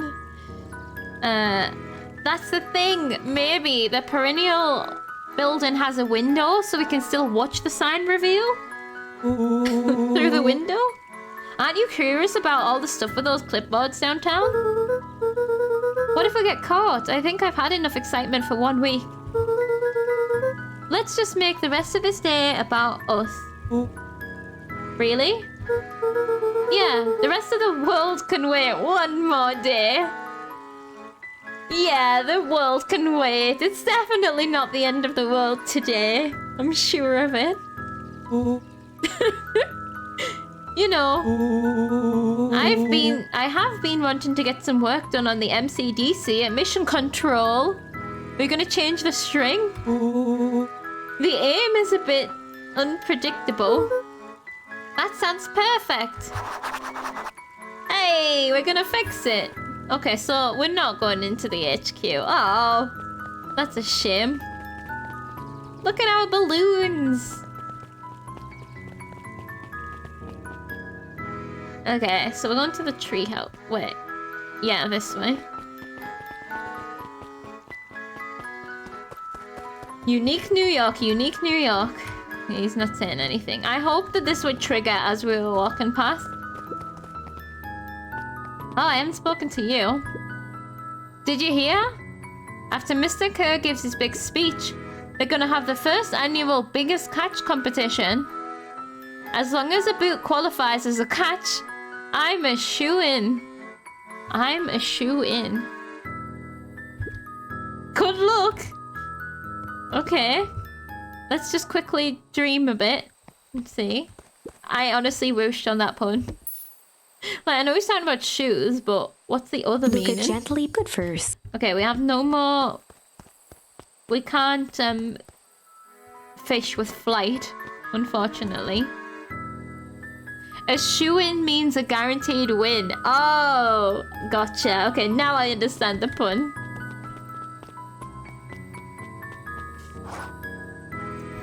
Oh, I almost forgot. I ran into your gran this morning. Oh, yeah? She asked me to give you this. Rollo handed Luca an unopened letter. I'll wait for you inside if you want to read it now. A letter? Luca, some things are going to happen that might be difficult for you to understand. Oh, God. If I am honest, I hardly understand them myself. But whatever happens, I need you to know that I love you. Oh, no. Are you sure you want to wait for us inside the treehouse, Rollo? I know, so you're like, she left, she is mom, she gonna die? I was thinking she's gonna die. Maybe she's gonna get arrested. None of this is fair to you. You have already lost so much. We both have. I wish there was a simpler way forward, but if there is, I haven't thought of it. God knows I've tried. Everything I've done, I did for you. I hope someday you can accept that. Love, Gran. So, right, this is like an apology confession, but we still don't know what she's confessing to. I love you too, Gran. Luca folded the paper into his pocket and headed up the ladder. I think I would be running home to see if she was there. What's up with the letter? Anything you want to talk about? Maybe later. Sure, whenever you want. You know, you really didn't have to go to all that trouble just to apologize. I know, but we'd been looking forward to the festival for weeks. And I ruined everything with my big mouth. This was the best way to make sure you still had a good time without me. Aww. Rolo. Luca was at a loss for words. Aww. But that was fine. Words aren't always necessary. Oh, I like that. But that's fine. Words aren't always necessary. How nice is this game? How good is the writing? The festival seemed nice. Was it nice? We can still go. Nah, this is fine. Well, there's always next year. Thank you for the follow, Burger Man. Not Corn Dog Man. What if that is... Well, I don't know. There's probably not going to be a next year. Sadly, this was untrue. A distant rumble shook the treehouse. Is it happening right now? Huh? What was that? Oh man, we missed the fireworks? It was not fireworks. It was not fireworks. I hope Gran wasn't blowing herself up. It was something the boys couldn't possibly comprehend. Something as old and cruel as time itself. It was Gran's explosives. Holy shit. It was the ice death of the universe. Holy, a shockwave what of the cold balls? tore through the room. A bitter, unfathomable chill. A big chill achievement was that witnessed the big freeze for the first time. What the hell? Okay, that's not what I expected, but you know when we were dreaming about a cold fire? Yeah, the first. What the fuck? Right. Before they could react, it encased them in ice. Maybe Grandma failed and this is what she's trying to stop. Surely this isn't it what she's trying to do. Two boys, reunited by friendship, only to be cruelly separated by a malevolence beyond reason. Oh my god, that's so sad. And so, our story ends on this melancholy scene. In a silent treehouse turned statuary, in a town brought low by its secrets, sits a pair of friends, alone, together. For the rest of time. The end. No, that can't be the ending. It simply can't. Can't.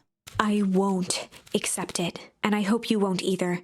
Good cop, bad cop time, right? There are more endings, more possibilities. I can feel it. We are just going to have to sort through them all until we find the one that fits. Yeah. Please don't make me end it on a really sad thing, because that was so sad. Now they really are chilling. Yeah. The way that was written was so sad, because that's also such a real thing with like just things that happen in disasters that happen in life. I also with adults as well, but the way that it was written, like something that they couldn't comprehend happened. It is good cop, hard cop. Okay. Is there any more? Oh, so if we go back to the treehouse scenario where we have a wounded Iggy and ourselves, we can do flight. Oh, this, okay. I think that's all of them. Okay, so now we have 2 options. I am going to have a quick break because I could use the bathroom.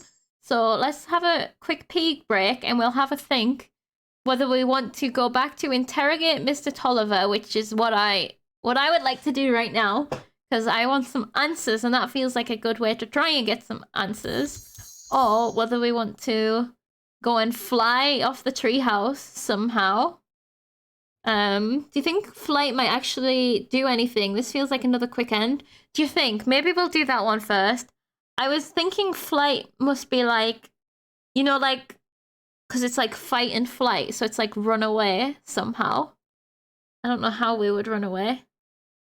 But you're right though, because it looks like the interrogation could go further than this. I think by the looks of it. So yeah, maybe we should do that one first. But let's go for a pee break and definitely confirm when we get back. And I'll be back in a bit. Hope you don't miss too much. Hopefully, Blecko will have... I'll have a break first anyway, so that should take up some of the time. If you just run from a load of pandas, I feel like you will just run into 100 more red pandas. And I do want to see that. So yeah, we probably should do that next. Okay, right. Enjoy some clips. Make sure you all have drinks and snacks and everything that you need. I'll be Abby.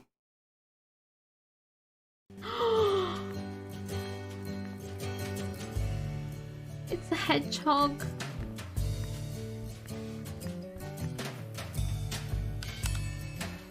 Can I zoom in?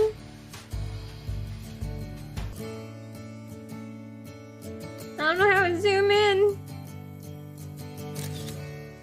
That's such a shit picture. Don't worry, I'm not gonna eat you. Oh no! I swear, I was just trying to stroke it.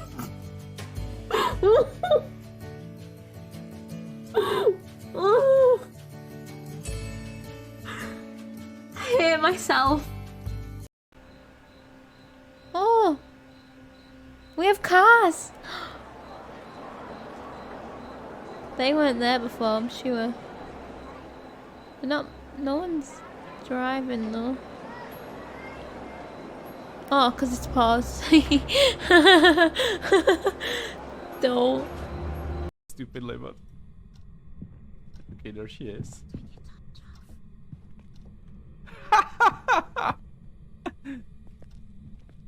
Helen, they're over here. Come over. Come on, Helen. Here, in the bathroom. Yes, right here. Come here. Follow me. Follow me. No. No. Right here. Look at them.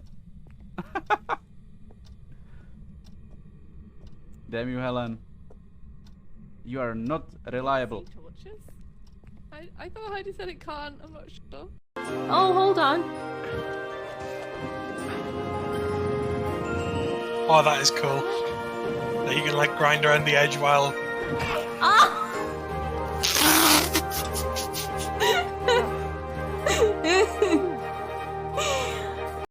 Immediately go for the kill, right? Baseball bat to the face. Yeah, I'm going straight in. Roll and whack. Roll and Yes, whack. roll and whack.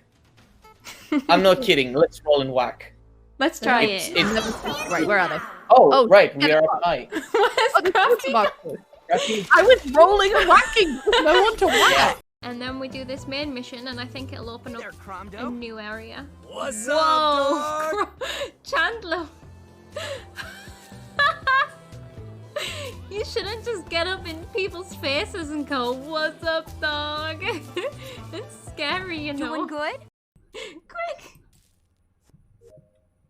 Right, I need to find people right now. No!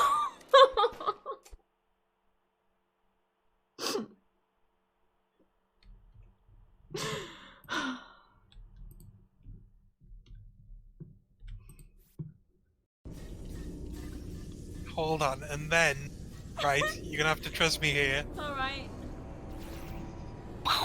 Shit!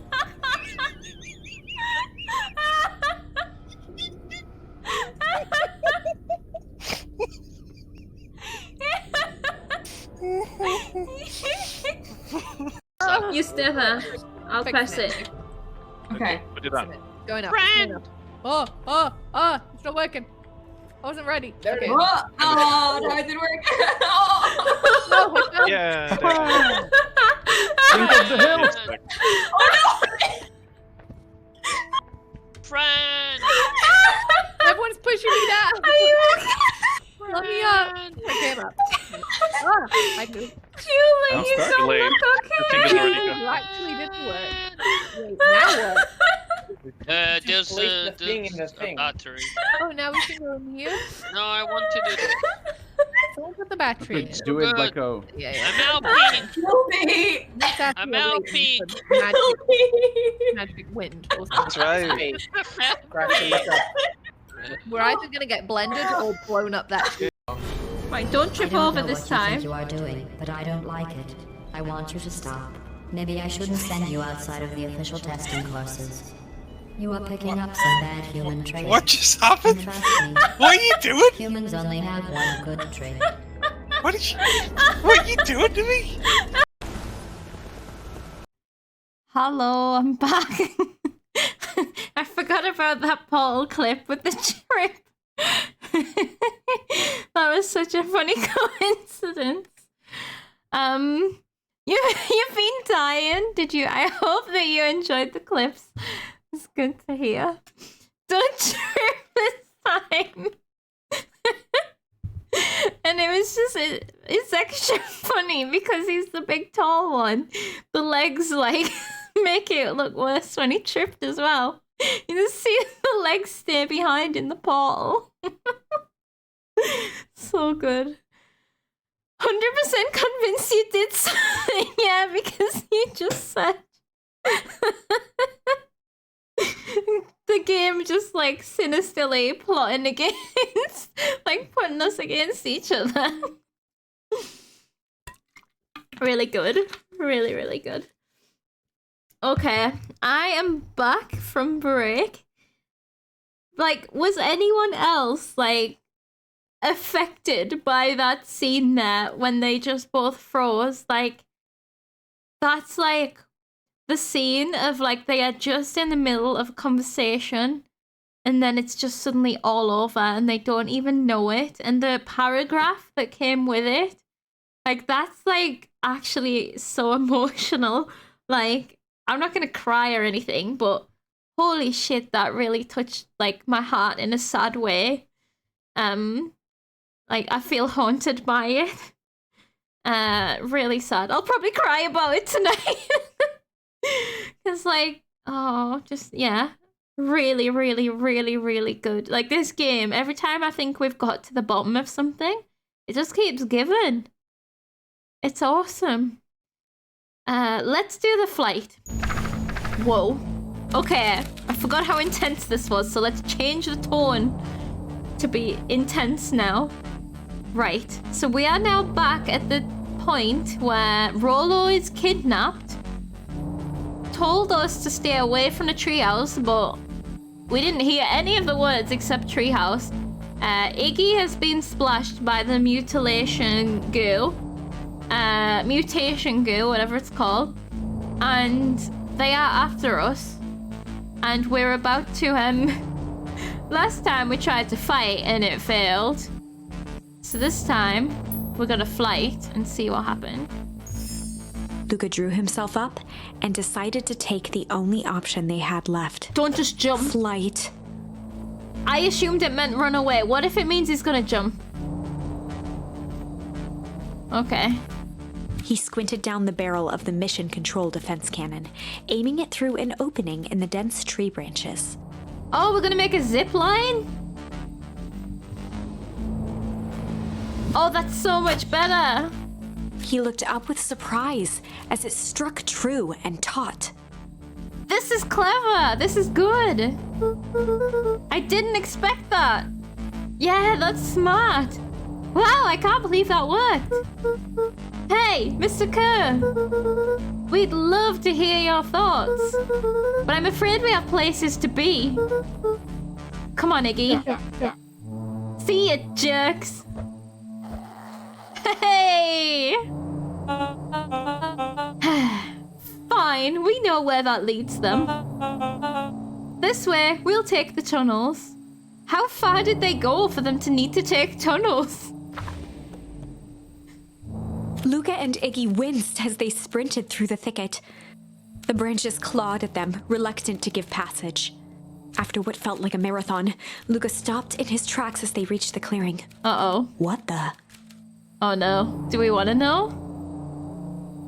Are there tunnels all over like an underground beehive? Yeah. Yeah, there must be. There must be. That was all he was able to say before Iggy slammed into his back. Uh-oh. The boys tumbled down a steep decline and crashed with a wheezing thud on a surface as hard as ice. In fact, it was ice. Ice? Chapter 5. Signs. Ice? Have we found... They stood silently, catching their breath. The sky was like sapphire. With each breath, a plume of steam escaped from Luca's lungs. Let's keep moving. Luca pulled Iggy to his feet as they gazed across a snowy terrain. It wasn't winter before, was it? No. It's harvest time.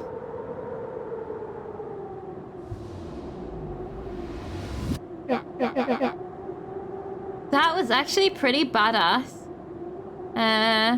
Koala, welcome back.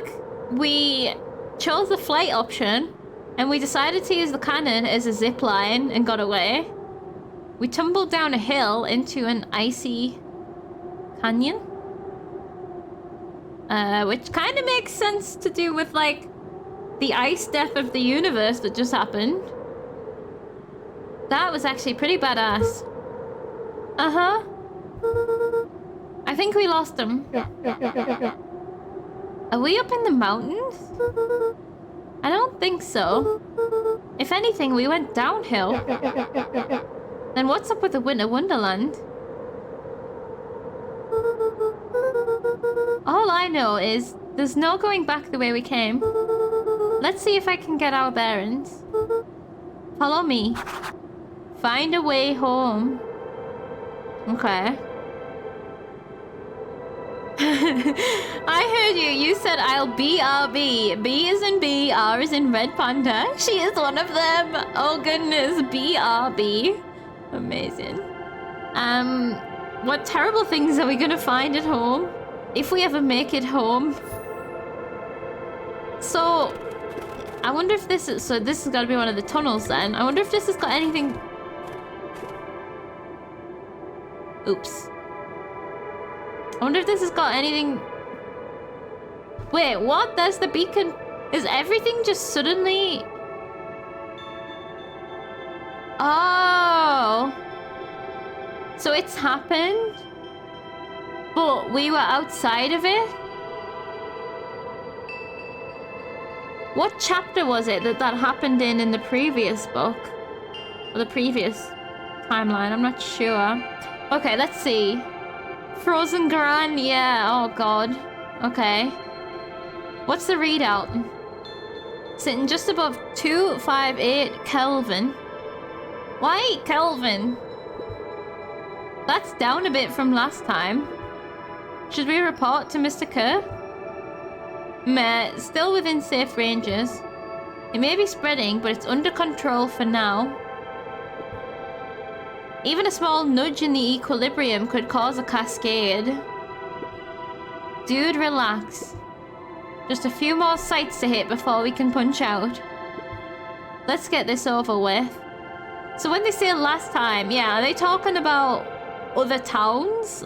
where they're doing experiments, or was this an accident from their research?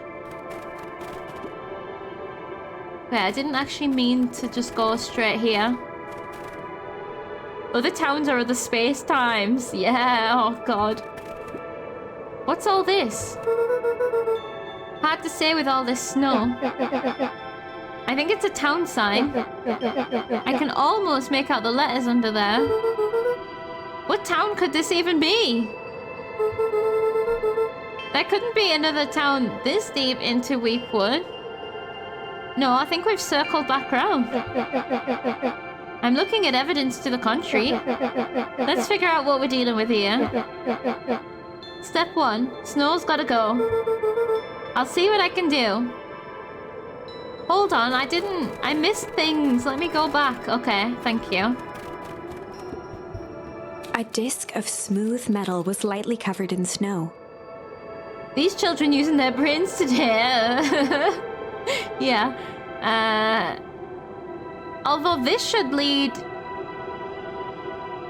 Is this the dandelion field? This should lead back to our house. Okay. 2 faint seams were visible along the surface. A manhole cover? If it is, I've never seen one like it. Wait, okay, we need to test this. Luca, are you there? Luca had almost forgotten the walkie-talkie he was carrying. No, wait, this is the grave. This is the tree dead. Tree down. It's that bozo Kerr. I hope nothing bad has happened to you out in those woods. Luca looked at Iggy with hesitation. No need to be rude. With a resigned sigh, Luca responded.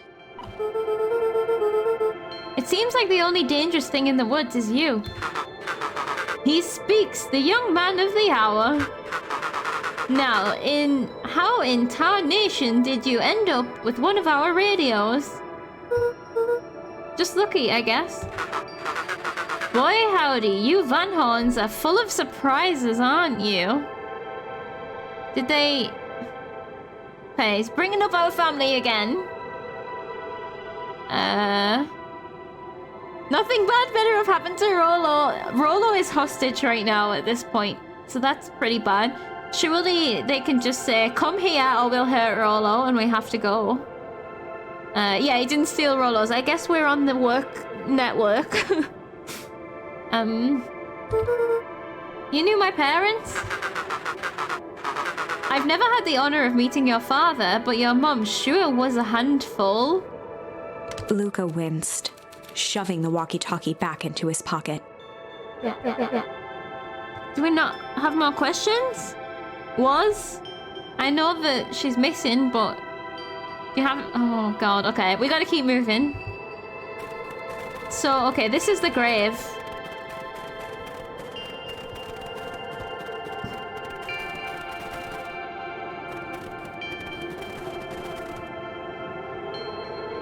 Wait, is this not our house? Here?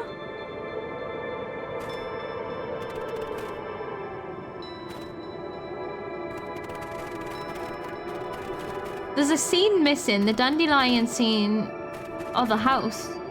Is this our house gone?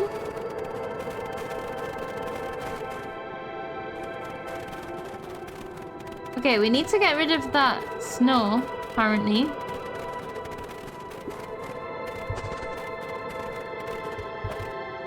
Oh, I missed. I missed just by a little bit. Welcome to Beacon Pines. The boys stared in disbelief at the sign that now clearly read, Welcome to Beacon Pines. This doesn't make any sense. We're in Beacon Pines? How's that possible? We ran away from town. How did we get back here? What if we're in a snow globe? All this time. Can we throw a snowball at the other sign? What was the other sign? I guess we got turned around. Where did all this snow come from? Well, it's been colder than normal lately. There's a pretty big difference between sweater weather and Arctic hellscape. Isn't it the first day of summer? And we was a little chilly, that's why we put our jumper on. So we're at the beginning of summer right now. Oh, the reveal sign! Yes, let's do it! Let's do it. The puddle we fought at before, it was cold too. Maybe all of it leads to one source.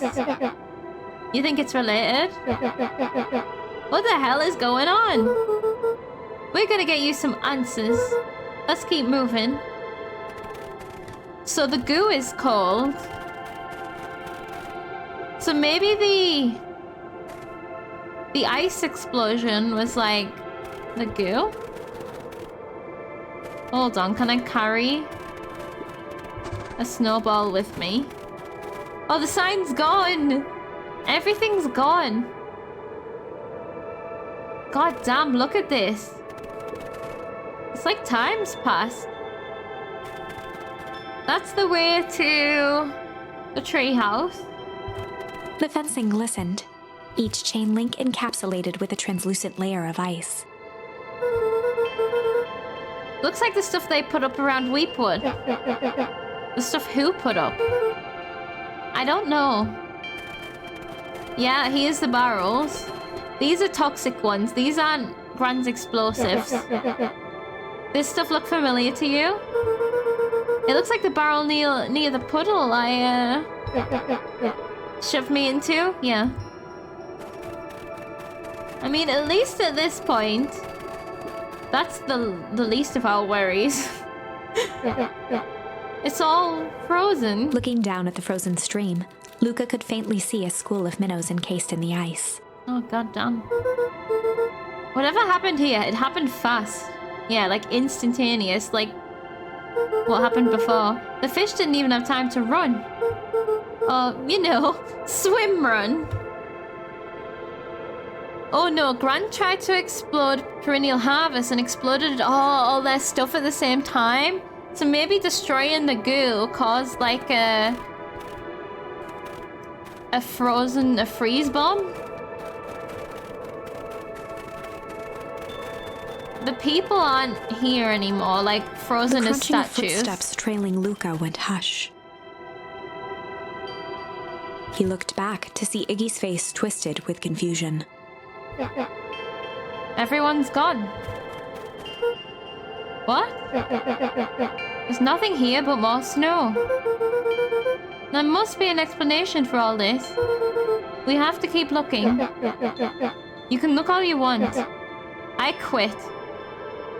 What does quitting mean here, Iggy? Where are you gonna go? What are you gonna do? Iggy, we have to keep going. You don't get it, do you? This isn't one of your pathetic Hank Atomic stories. We aren't gonna save the day. We aren't even gonna save ourselves. My face is mangled. The town is destroyed. And everyone we've ever known is gone. We don't know that. You can't just quit. Do whatever you want. Where are you gonna go? I'm done. You just gonna sit there? Iggy, it's gonna be okay. Well, no, it's probably not. You can't quit your way back to summer. Yeah, exactly. Luca peered upward at the darkening sky. He let out a long, foggy breath. Faintly, Iggy began to cry. Oh. Seeing Iggy in such a pathetic state gave Luca a sense of compassion, and more than a little guilt. It is getting pretty late, I think. Probably not a great idea to stumble around in the dark anyway. Luca allowed himself to collapse next to Iggy. No, but we need to get in a shelter. We're just gonna freeze to death. Let's just rest for a bit. We do have the Ignite charm. The boys huddled together for warmth and comfort. If not for exhaustion, their minds would be racing, trying to make sense of the events of the day. As it was, all they had energy for was to sit in silence. They're gonna die. Numb. Have you considered not sleeping on the snow in the nearing dark? Get inside the building at least. Aww. They're just gonna die. If they fall asleep now, they're not gonna wake up.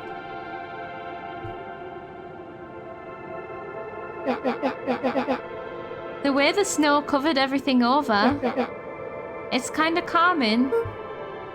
Yeah. I haven't had time to say it, but thanks. Huh?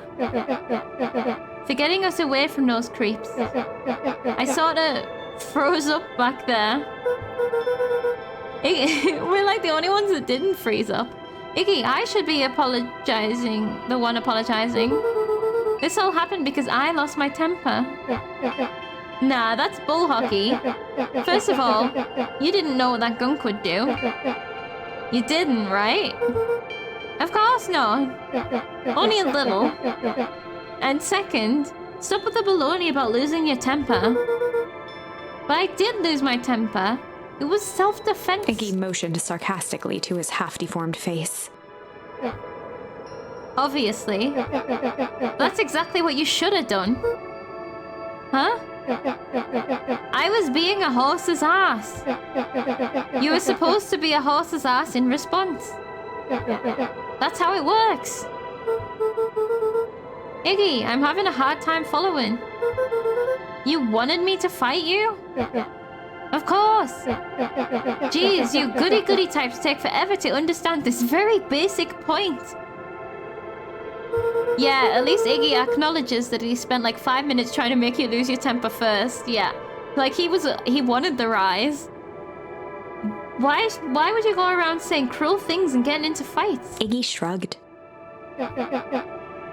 It's something to do. You're an asshole because you're bored? Sometimes I just feel empty. You wouldn't understand. I wonder if Iggy's got a hard life at home as well. You and Rollo are always having a blast together. Laughing and calling that dinky little treehouse mission control. Iggy now wept openly. Aww.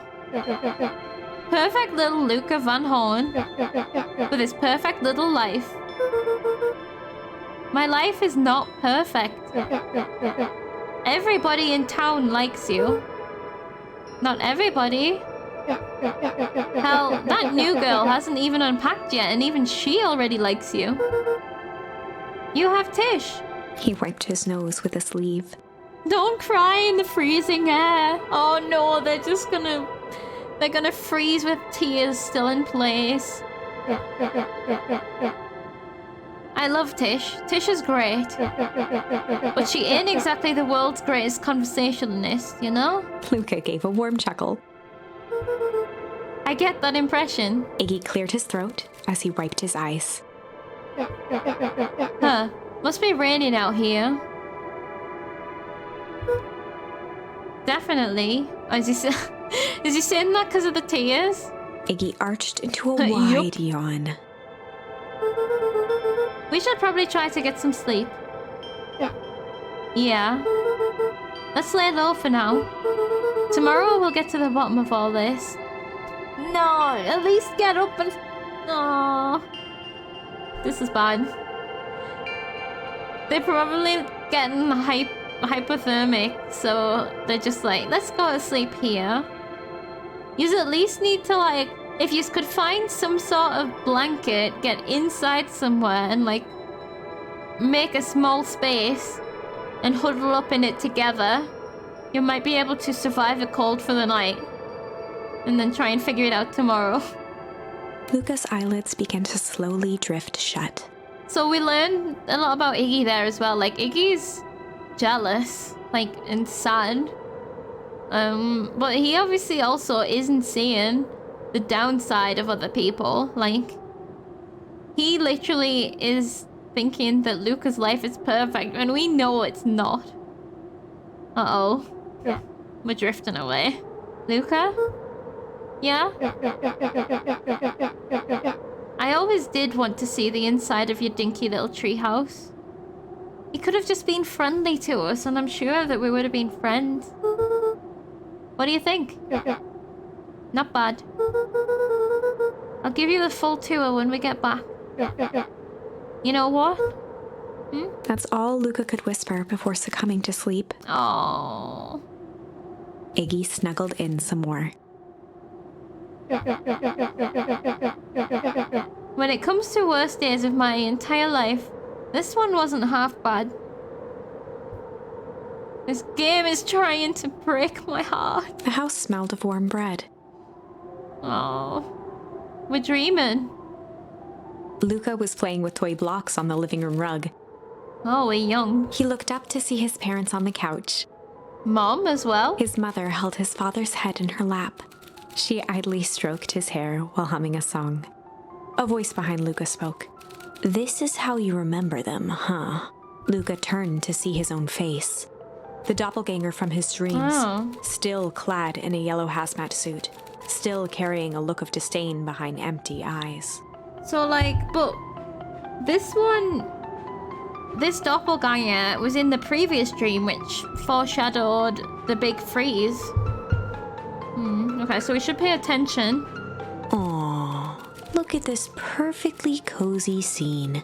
You know it wasn't really like this. The figure picked up a toy block and inspected it. It's amazing the facades that one can build given the right materials. Not that I blame us. These are a child's memories, all warm and fuzzy. You don't remember, do you? Lucas snatched the block from the figure's yellow-gloved hand. Remember what? The doppelganger pointed to the couch.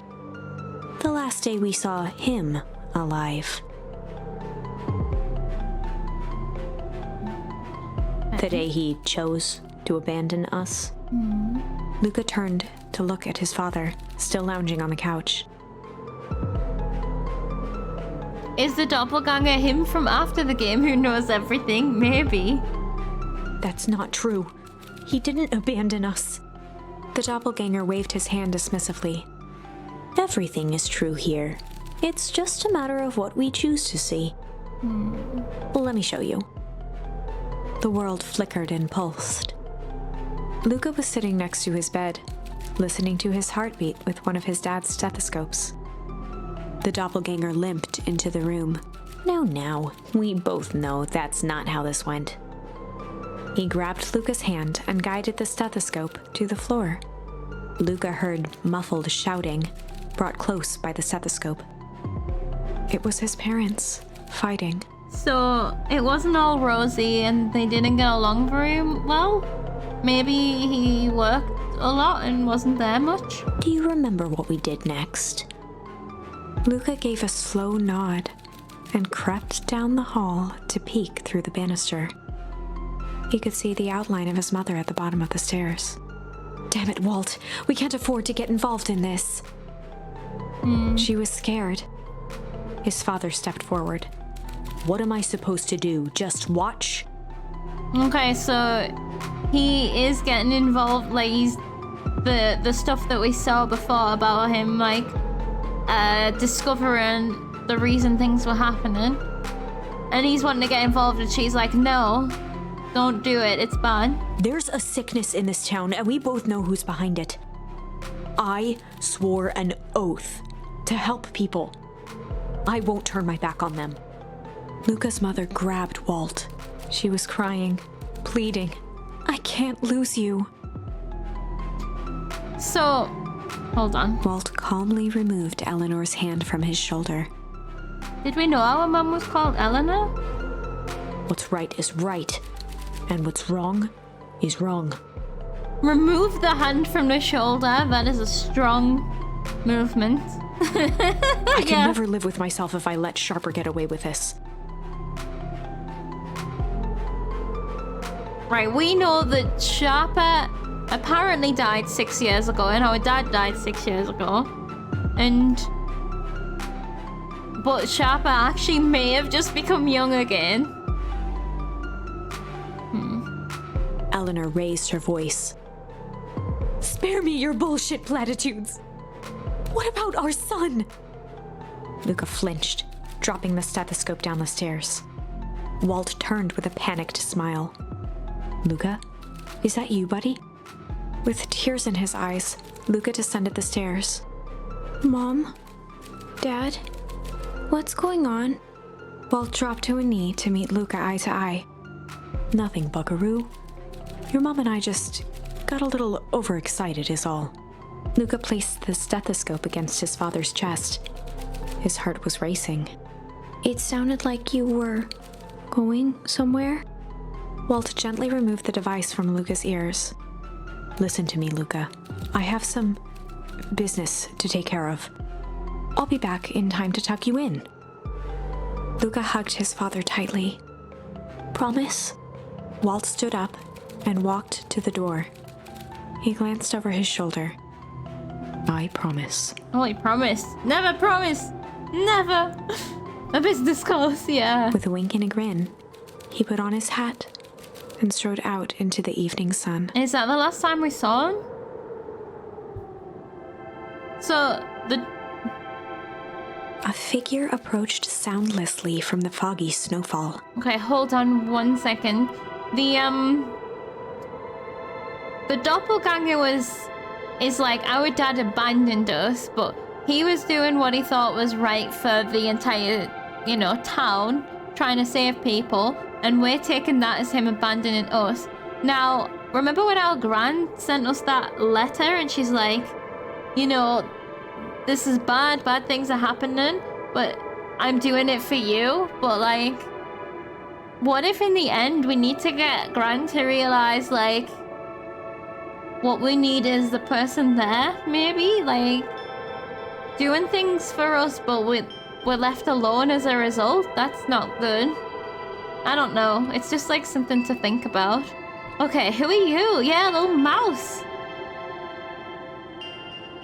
It stood above them, lingering in contemplation. So, is this a child? Because...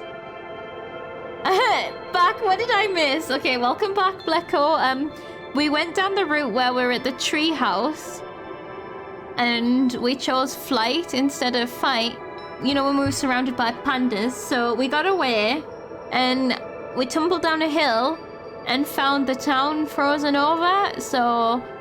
It seems the thing happened while we were kind of outside of town, in the woods, and we came back and everything's frozen and there's no one here, and me and Iggy are just chilling, about to die.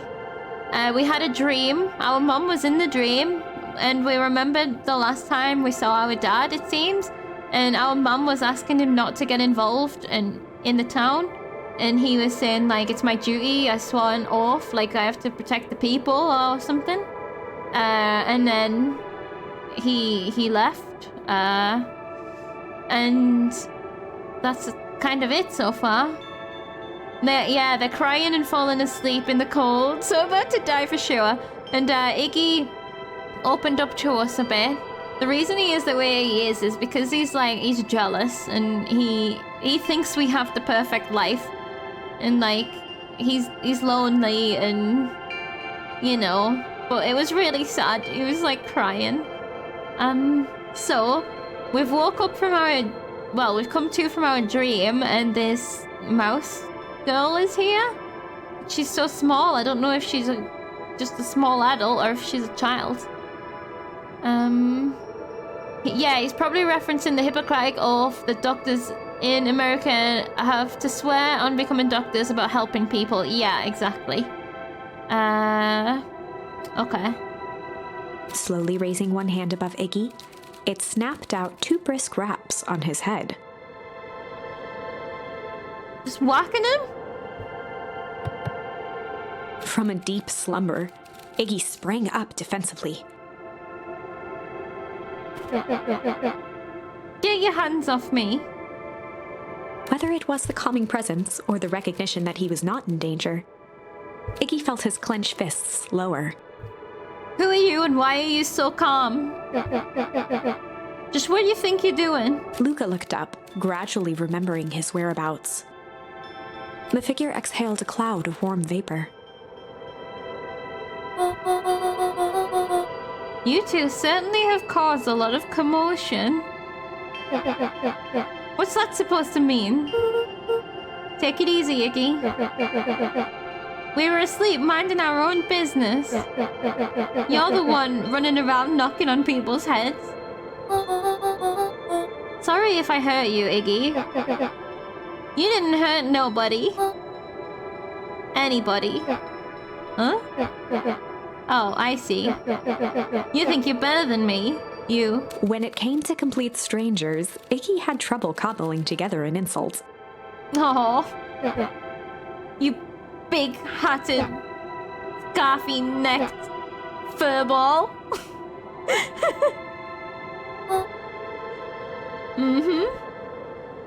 She's not a stranger, she's Sparky. Big dumbo ears? No. Come and save us, Sparky. Okay, let's lower the temperature a bit here. Interesting choice of words. I mean, let's all just calm down. Who are you? A friend? An observer? A hitchhiker on the infinite expanse of possibility? Excuse me? Great. How about a name? If you must call me something, you can call me Nat. The rat? Is it the narrator? Iggy huffed with gratification. How about you make like a gnat and buzz off? Very well. Nat began to turn away indifferently. Wait. Do you live here? You might say that. We're not gonna get any straight answers from her, are we? So, you know where we are? You might also say that. Look, pal, we just want to find a safe way out of here.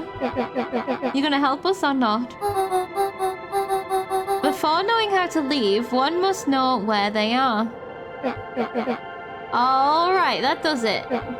Luca, I don't know about you, but I'm getting out of here one way or another.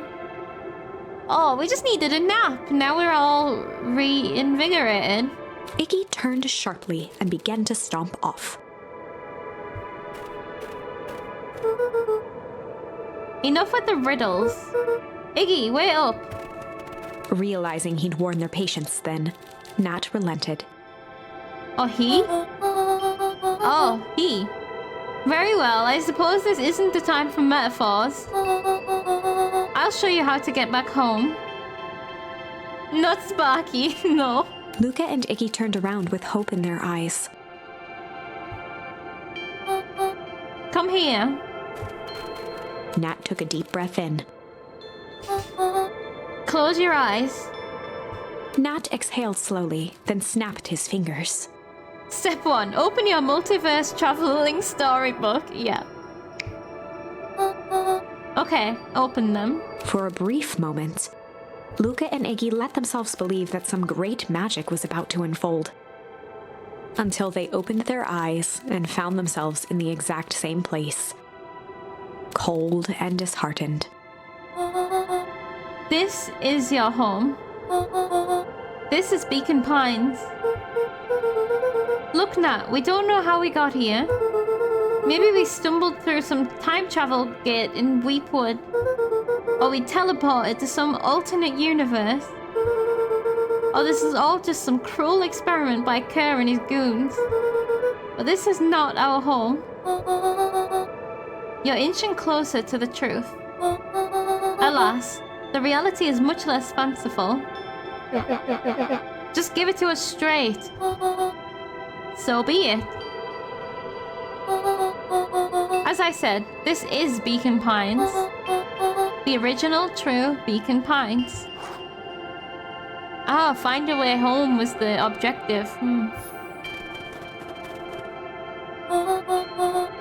You both grew up here. But the town you've called your home for the past several years is a replica, excuse me, a remarkable achievement of engineering, to be fair, but a replica nonetheless.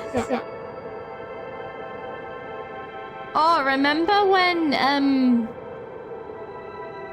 6 years ago when the foul harvest happened and they sent us all to stay in a hotel for a week while they deep cleaned it? Did we get moved to a different town? That's impossible. It's too much work. You need a whole town to replicate a whole town. Indeed, to pull off such a feat would require immense labor power. That which could be moved would be moved. That which could not would require a precise duplicate. We would have noticed. Someone would have noticed. Is this why there was no insects? Except, surely there would never have been insects. It was like maybe we were in like a model. Wait, is the book not a magical thing but simply the same thing repeating in different replicas? I don't know, I don't see the book as being... Like, we are just a person reading a story, and these are the characters in the story. I don't know if the book factors into the story. If that makes sense. I don't know. Someone would have noticed. You'd think so, unless the auditing was impeccable. A mind-numbing attention to detail. As for the innumerable trivialities which complete the tapestry, well, you can leave that to this miraculous thing we call a brain. It has a real aversion to discontinuity, a revulsion even. The brain has a wonderful way of smoothing out the rough edges, keeping us sane. Luca and Iggy look around uncomfortably. So you're saying that someone made an entire new town and moved us all and no one noticed? Precisely. But why? Why is the one question that can never be answered with certainty. The best one I can do is to uncover... Nat narrowed his eyes, furrowed his brow, and uttered, the source. Wait, we heard about the source before, didn't we? Why'd you say the source like that? When did we hear about the source before? That's not a new word, I'm sure. Did they duplicate Dad's basement too? I have no idea. They duplicate the red pandas, but I don't feel this sounds like it's going that way. The focus here is sending the original people to a fake town without them noticing. Yeah, otherwise it wouldn't need to sound like moving them without noticing. They would have simply been copied. Yeah, definitely. The ketchup.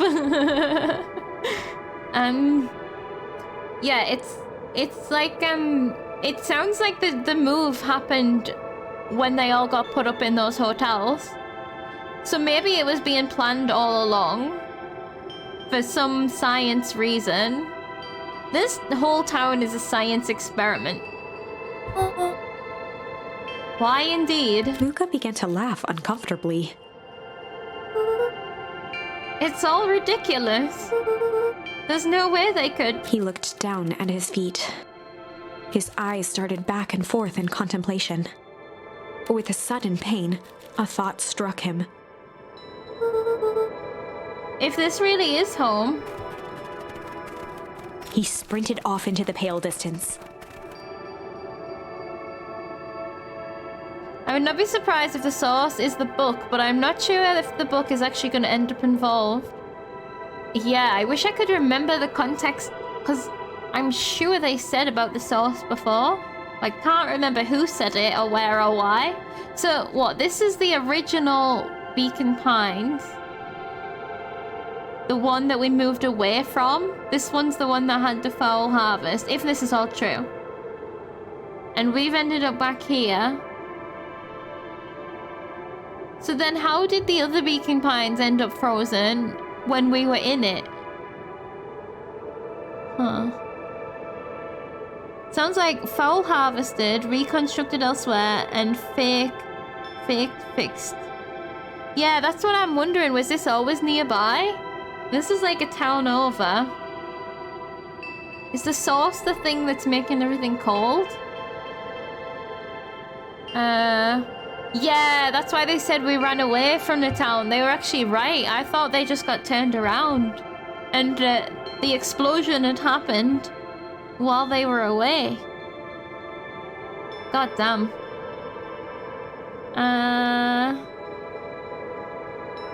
Okay, so this is just the old abandoned town. Just trying to get some things straight in my head.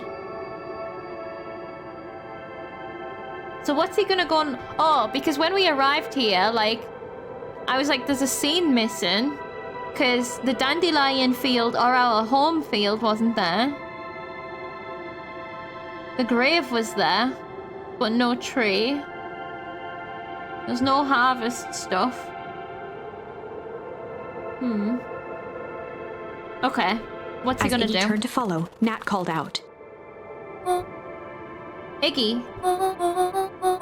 It's not too late to turn back. Simply head west through Weepwood. So it's just on the other side of Weepwood, it seems. Chapter 6. Oh yeah, if there's a grave here, does that mean did he die before this? Or are you visiting his real grave?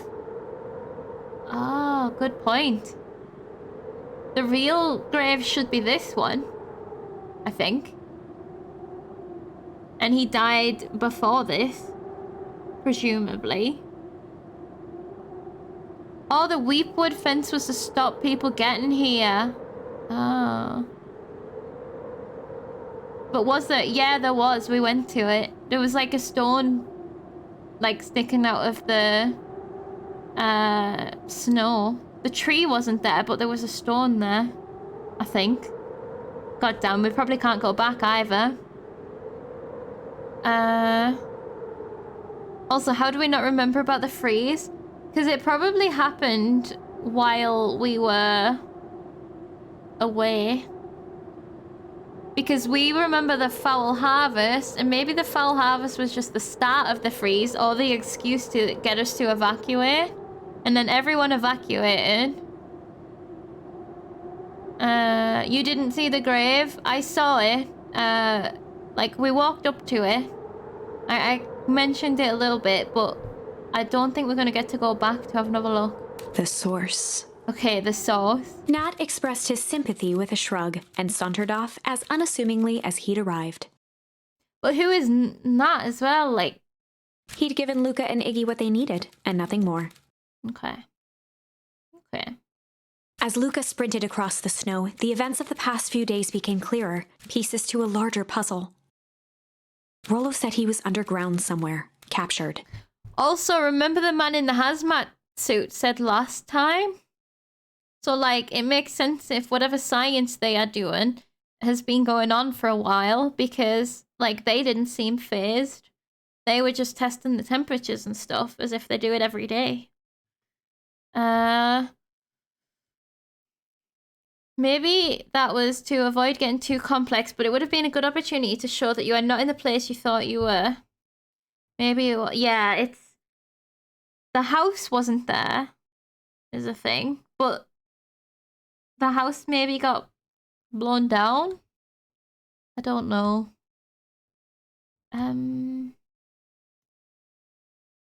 Wait, not... Lucas sprinted across the snow. Events became clearer. Pieces to a larger puzzle. Rollo said he was underground somewhere. Captured. Okay. If the house survived, maybe they moved the whole thing. Oh, yeah. They did say that they would take the things that survived. Because the house is on the outskirts. Maybe the house did survive and they dug up the house and just moved it all with a crane. Hence the basement coming with. Yeah. It would make more sense if the house survived compared to the buildings in the town. Although it depends where the source is, I guess. Mr. Kerr tried to cover it up with lies. The clipboards were hell-bent on capturing Iggy. Because I still think It that all seemed to point to perennial harvest. I still think the pandas are robots. I don't know, they might not be, but rather than clones. Just by the way they act, unless clones are just a little bit like less smart than like born people. Maybe the pandas build a new town, like bees building a new hive, yeah. And then like they let us live there as like living what's it called? When species is like live with each other and benefit from each other. And now they need to collect data or something. There's definitely still some science going on. Yeah, symbiosis, yes. It all seemed to point to perennial harvest. Or Sharper Valentine. But right now, there was one thing that Luca needed to know.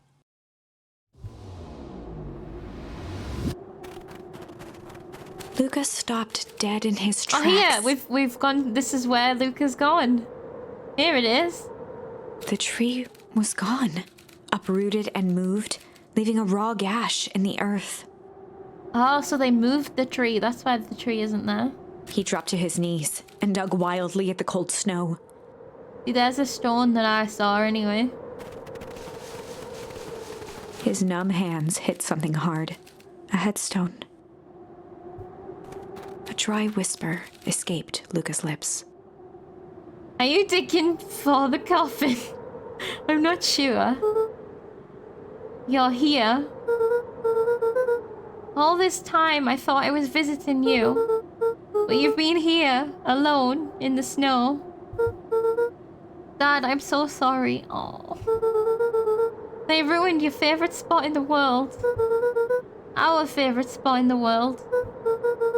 Dad, what do I do? There was no reply. Just snow-covered silence. Why'd you give me the slip like that? What if I couldn't find you, you jerk? Iggy finally noticed the tears welling in Luca's eyes and the snow-covered grave. Oh. So they buried him here before building New Town, though he died in the disaster. He died in a disaster. I think we need to know the circumstances around his death. And whatever they've said is how he died, maybe isn't actually how he died. Because he was probably assassinated or something, right? We need to dig deeper into this, that's for sure. And I'm sure Gran knows what happened. So maybe if we do some interrogating, we might get some answers. Iggy, they stole his tree, Iggy.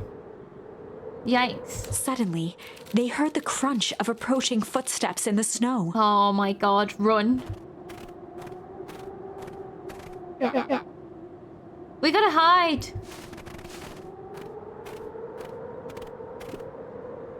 They've got goo on their back. Like, oh. Oh no, it's just on their clothes. I was like, maybe the goo is in that tank. And I'm like, why are they inhaling goo? 259k. Fall off distance still good. Dude, did you hear me? I said 259. Sorry. You ever think about what we did here? Yes, have a guilty moment and tell us exactly what you did.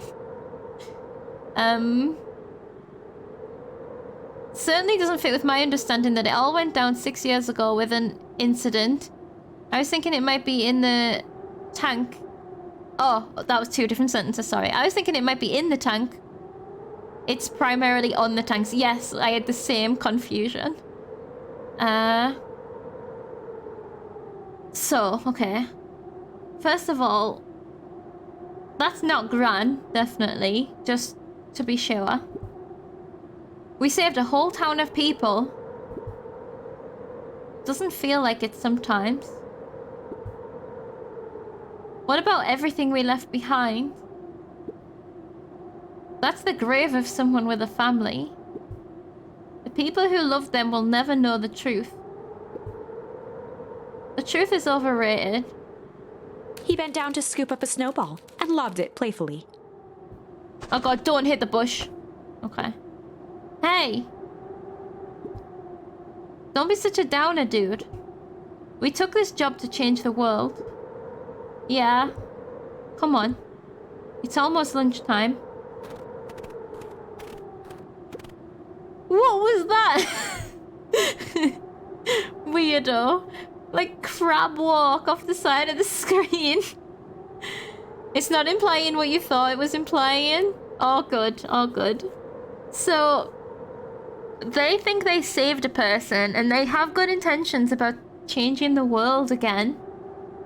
But is it like a sacrifice a town in order for change kind of save the world? Because that wouldn't be good.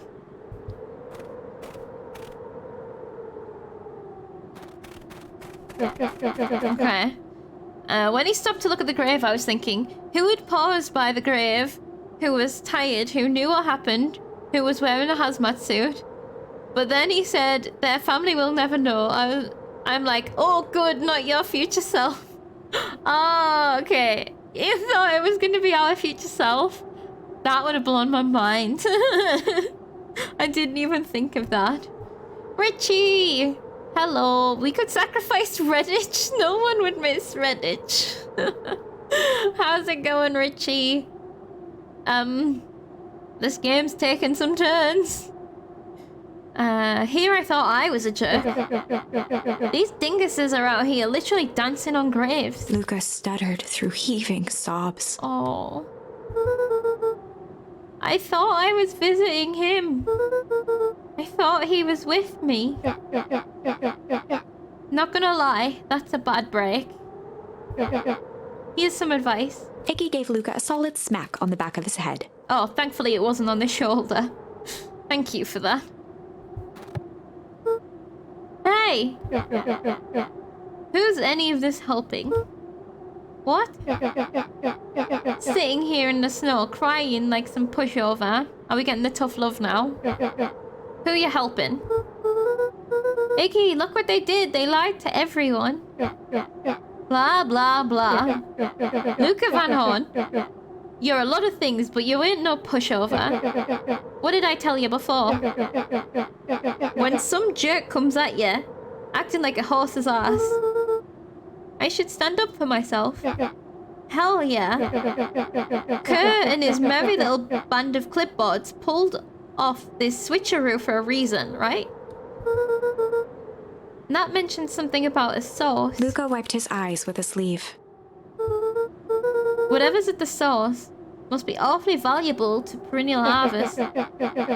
Sure would be a shame if something unfortunate were to happen to their precious source, wouldn't it? That would be a shame. I'm getting the feeling there might be quite a few bigger branches still to go with all this. Me too. Yeah, I'm just blown away. I thought we were getting some answers. But with whatever answers we got 5 million new questions. What do you have in mind? If it's small enough to steal, we snatch it. If it's too big to snatch, we smash it. Did Iggy just become my spirit animal?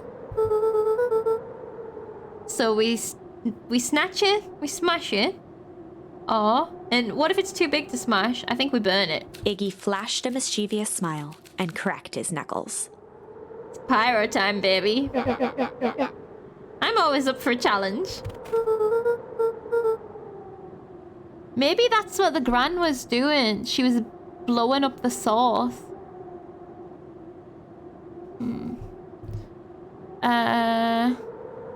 Is it a zero escape game? Maybe. Nothing's too big to smash. Yes. I'm gonna make this right, Dad. I promise. He would be so proud of us. Let's do this. Locate the source. What even is... We don't even know... I'm imagining a glowy ball. Okay. Don't blow up the source again. I already cleaned the fan and the wall. Yeah. Amazing. Right. It can get awful cold out there in those woods, Luca. Probably best you two stay put and conserve your energy. Help's on the way. Where's Rollo? Where's my mom? Did you kill her? Oh, heavens no. Do I seem like a killer to you? Iggy and Luca shared a skeptical look. This is Mr. Kerr. Well, do I? Oh, shucks. Now that hurts my feelings. Now that hurts my feelings. Screw that guy. Okay. See, this is where the house... Did they literally put the house on the back of a lorry? Look. There's tracks. They drove our house to the other place. It does seem like it, yeah. Wait a minute. If this is the original town, then that means... Iggy darted behind a large pine and began digging furiously.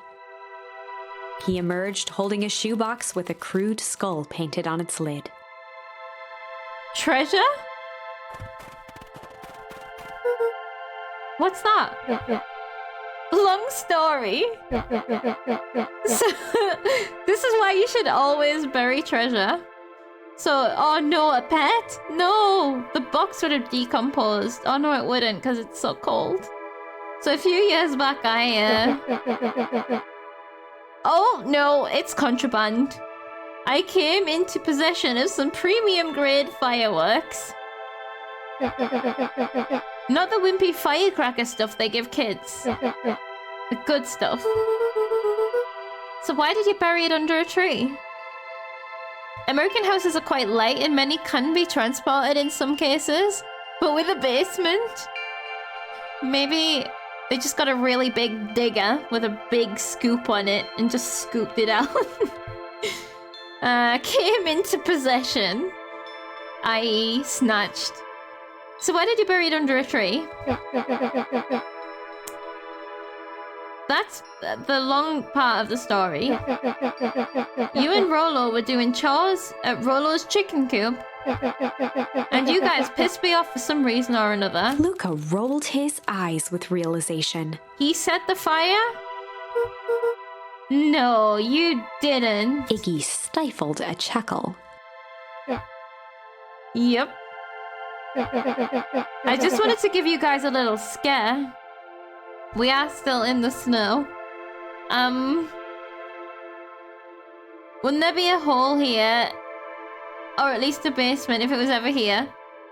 It might have been, like, filled in with ice. I don't know. The mom was in the know. She could have moved anything important out of the basement into a new one. Not leaving it to be found. That's true. The basement might still be there. Like, depends how a basement's separate to the house. And I feel... It's very tricky to know anything just yet. What a quote. What a quote. Okay, I just wanted to give you guys a little scare. But like I said, these were some primo fireworks. So I might have underestimated things. You blew up the chicken coop? I prefer to think of it as an incendiary redecoration.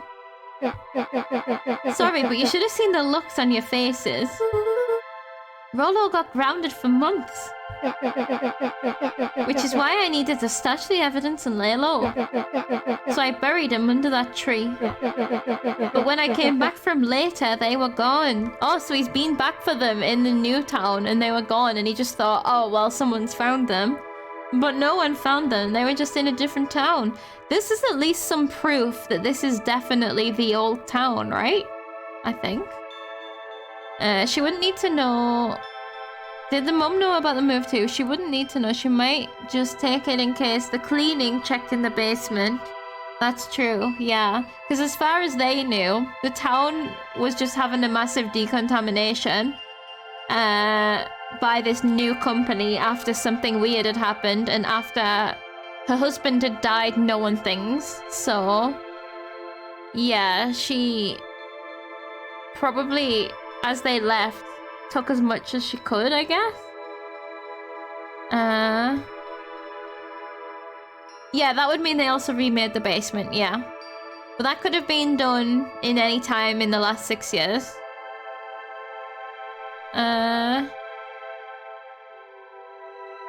Which I guess no is... Oh god, I don't know.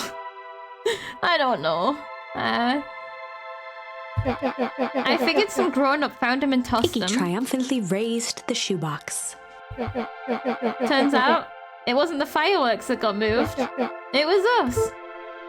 Unbelievable. Okay. Do you think this is a game? Newsflash, boyo. You're not a hero. You're a little brat who is in way over his head. A hero is just someone who refuses to give up. Comics these days are rotting children's brains. Everyone thinks they're a spaceman superhero. I was always partial to Hank Atomic myself. Is that so? Do you really think you have a chance against us? You have no idea how powerful we are. Prepare for blast off, loser. We sure showed him. Okay, are we going further into town now? Ooh, there's a big hole where the fountain is. And it's got a voice coming from it. Let's just see. The coffee shop survived. But the beacon maybe got moved. Luca and Iggy inched up to the edge of the hole with bewilderment in their eyes. Don't fall in the hole. Don't fall in the hole. There are so many mysterious holes in life. There really is. Arctic air breathed out of the cavern in heaving gusts. Oh, the source is in the water fountain. Under the water fountain. Christ, it's a big fucking hole. Yes. Oh god. Okay. Echo! Echo! Echo! Echo! Whoa. I can see why they wanted to move us all out of town now. But why would they dig a giant hole? I think this is it. Is it like the core of the world? Although that's hot. How did Dawn never find out? It's a good question. She was getting somewhere. She mustn't have ventured too far out of the town. It's a dang hole. How do we smash a hole? Life's big questions.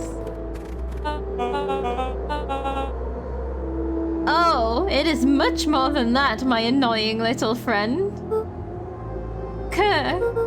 We're gonna get pushed in. Oh my god, it's the pit of death. Oh god. Oh no. Okay. Where's Rollo? I wasn't lying before. He's safe. Well, safer than you two at least. Drat, it's cold. You just had to drag me all the way out here, didn't you? Mr. Kerr gazed down the abyss in contemplation. It really is something, isn't it? What did you do throughout town? What is all of this? Well, that's a doozy of a question. This is the source where they collect unrefined... Kerr scratched the back of his head. Honestly, boys, I don't understand any of this well enough to explain it. So Grandma moved in from outside and Solomon too. How? Maybe Grandma moved from here? Yeah, they probably, like, if you think there's, like, a main road, they probably got rid of the old turn-off and just made a new turn-off, like, a few meters away or a few tens of meters away or whatever. Yeah, they would have noticed. It's sus at least. It is something to think about. I mean, Solomon probably knows about the stuff. But Grandma, I'm just wondering if Grandma knows about the two towns, or if she's thinking that the source is underneath the fountain in the other town, but actually it's here. I don't know. Because I don't imagine that the other town has a source underneath the waterfall.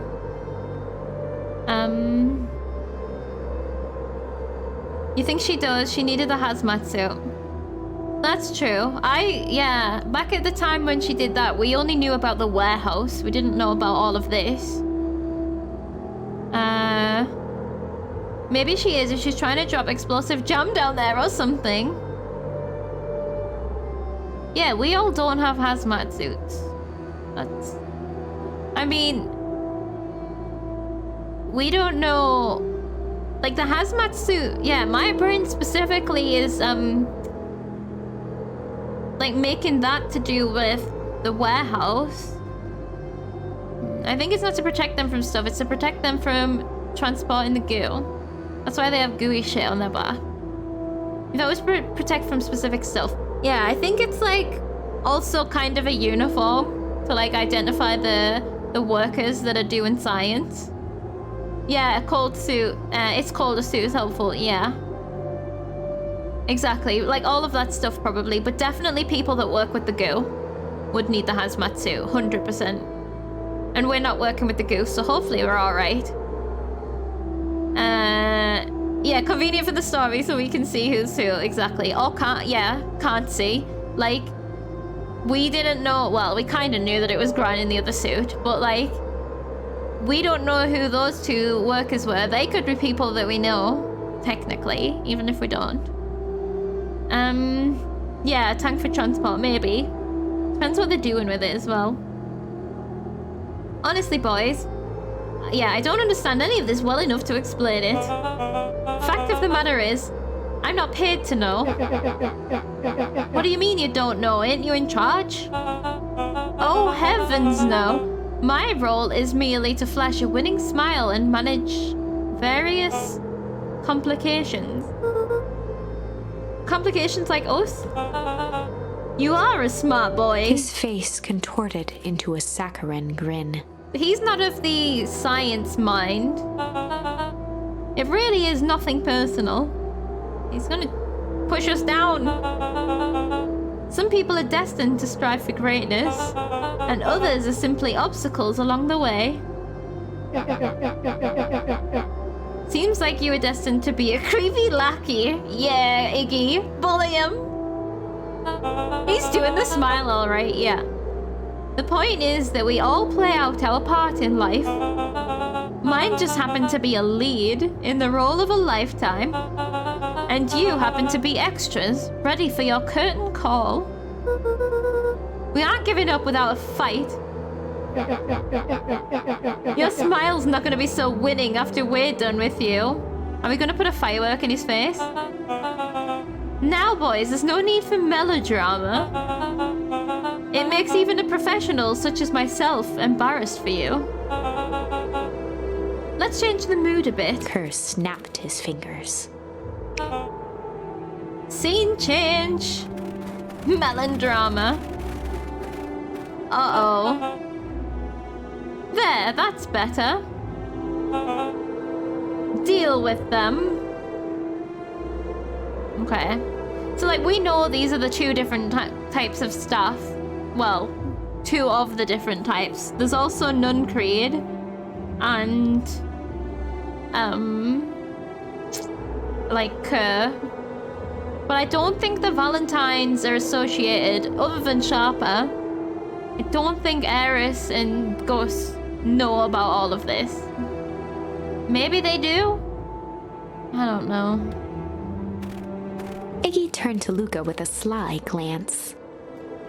Firework time, right? Or bad end? Why are you smirking? Because I have a box full of fireworks and you don't. Iggy waved the box into the air, threatening to drop it down the hole. Will that work? Stop! Let's not do something regrettable. Joke's on you, regret is one of my specialties. Out of curiosity, what would happen if I threw these in your precious hole? Nothing. Nothing at all. Nah, that's a lie. You're a terrible liar. Spaghetti time, yep. I'll have you know, I'm an exceptional liar. He's getting closer. Boop, boop, boop, boop. That's far enough. Iggy plucked a single bottle rocket from the box and held it up with reverence. Stop, you fool! Look, he's sweating in this cold. Why would he regret if nothing will happen? Call off your goons. After a long pause, Mr. Kerr flung up his hand with frustration. Ooh, something major will happen. Very well. You can all head back for the night. It's been a long day. I'll handle these two from here, since you clearly have it under control. Mr. Kerr sighed into the frigid air. It's just us now, Iggy. You can put that down. What, like this? With a nonchalant flick, Iggy tossed the firework into the hole. Oh boy. Uh-oh. He done it? No conversation, just done it?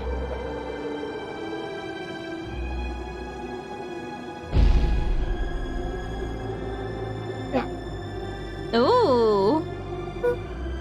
Whoa. With a growl, Kerr leapt at Iggy, crashing through Luca. Oh, good God, they're both going in.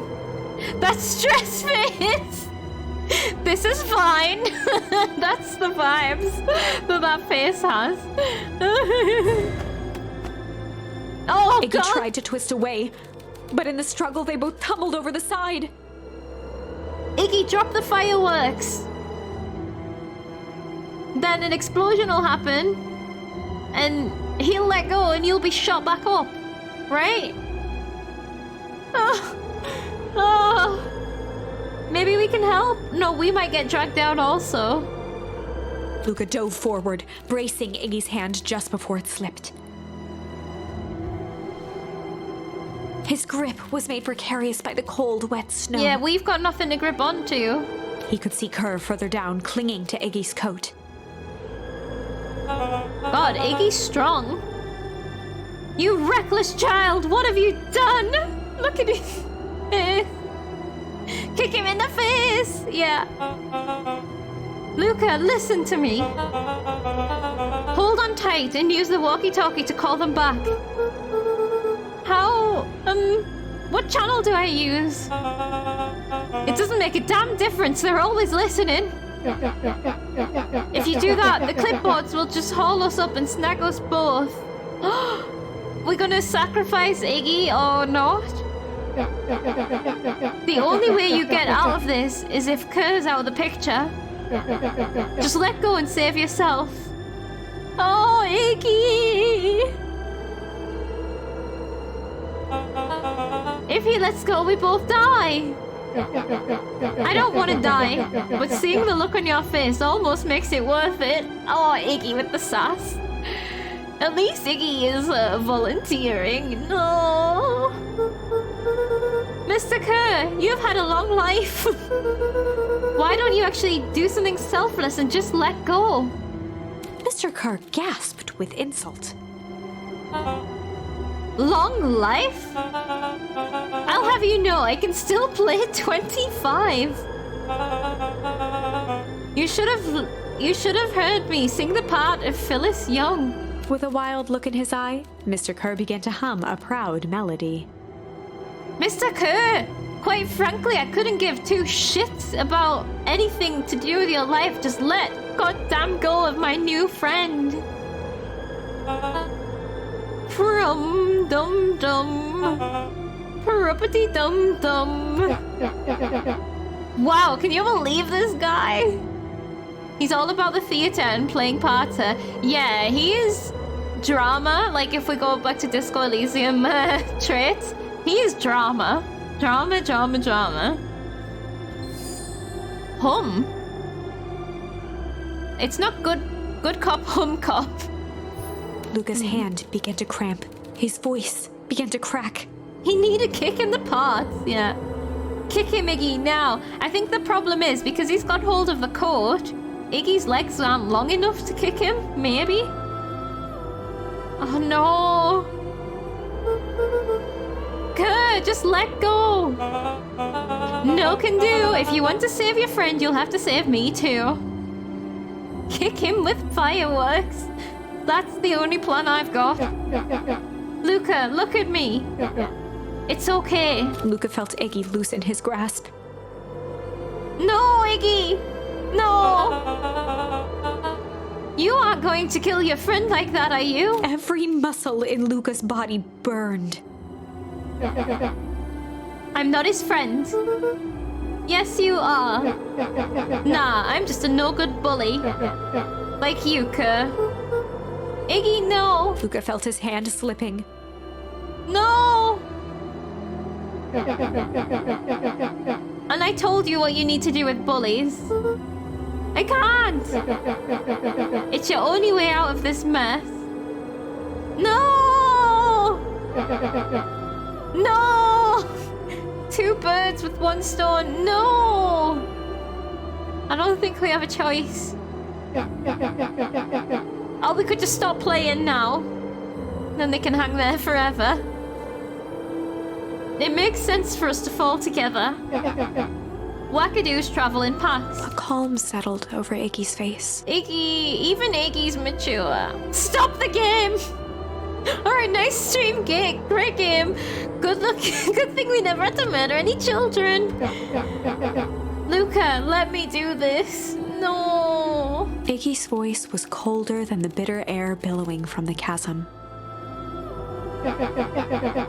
Let me do the right thing for once.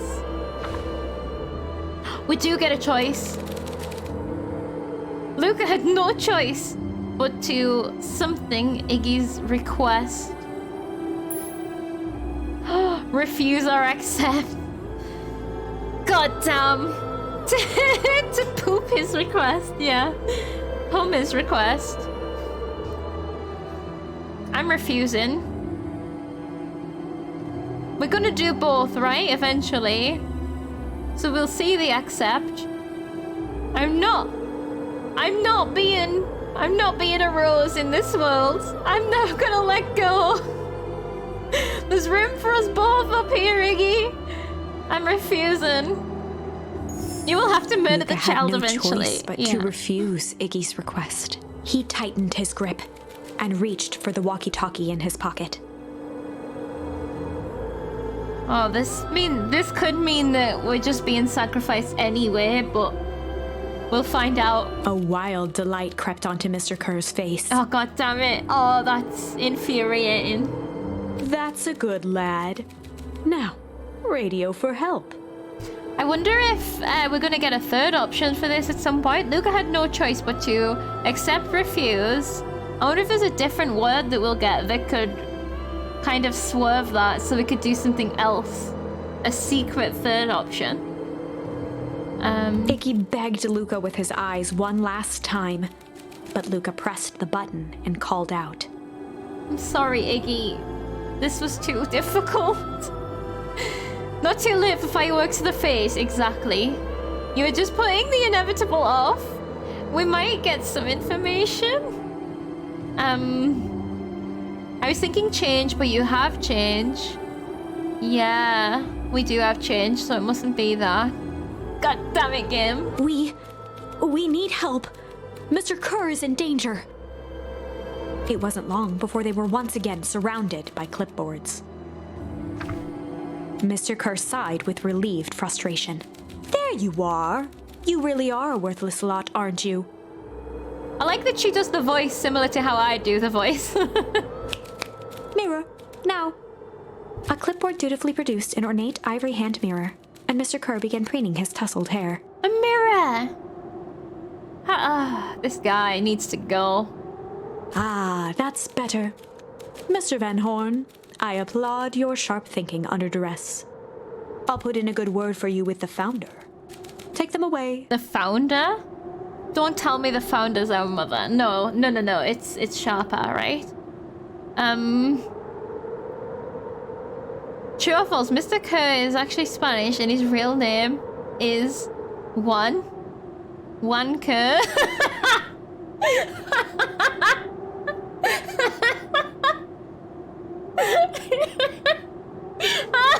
You got me there, actually.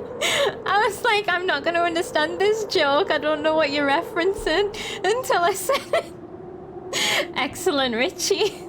10 out of 10. You got me.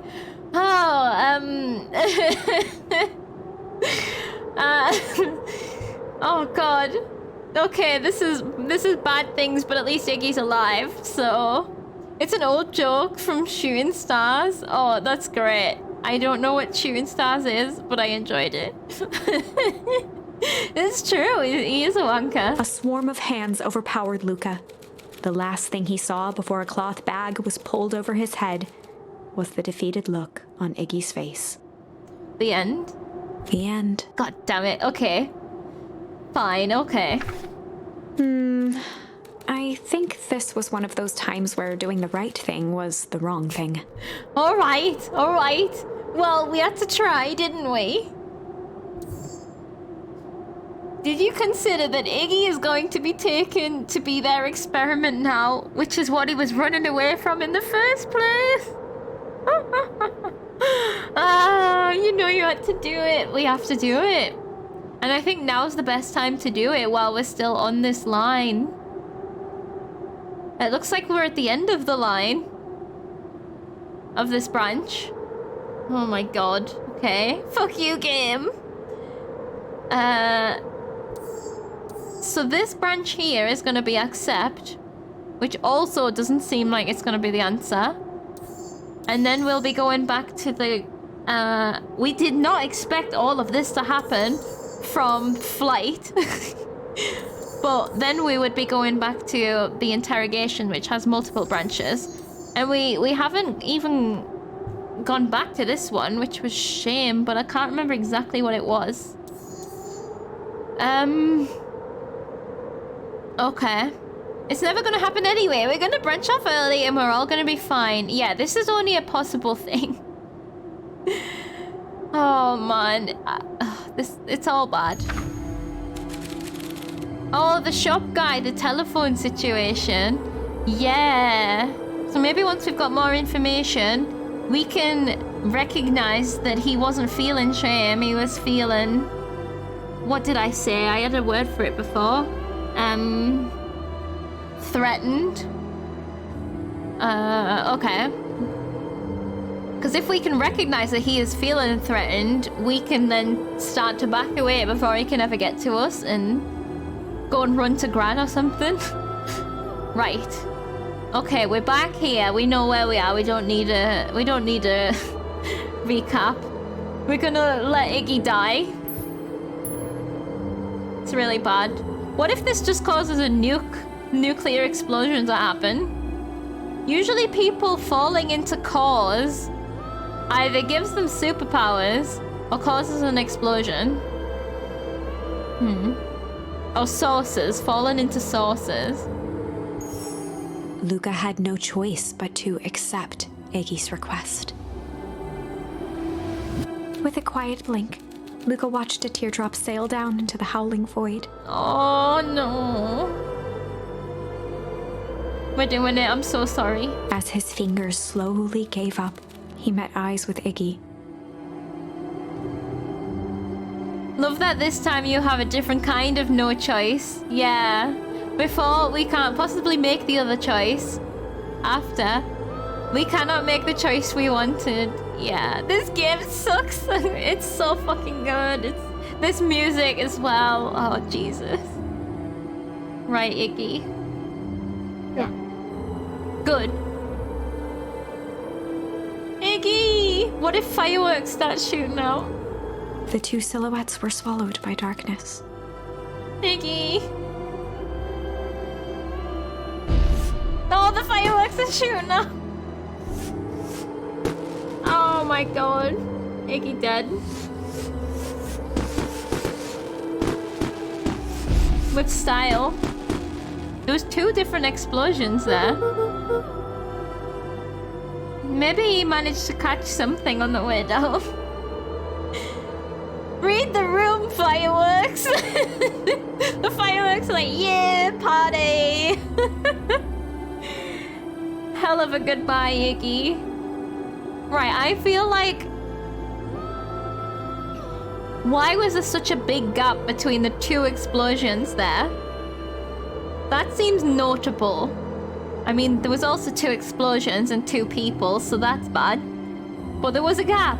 Oh, maybe just Mr. Kerr fell faster because he's bigger. Maybe. Was it just the 2 people? Maybe there's a worker down there that got exploded instead. Or maybe one of them was the box and one of them was Kerr, and then Iggy survived. Poor boy. He will when this is over. Luca will need a hell of a lot of therapy.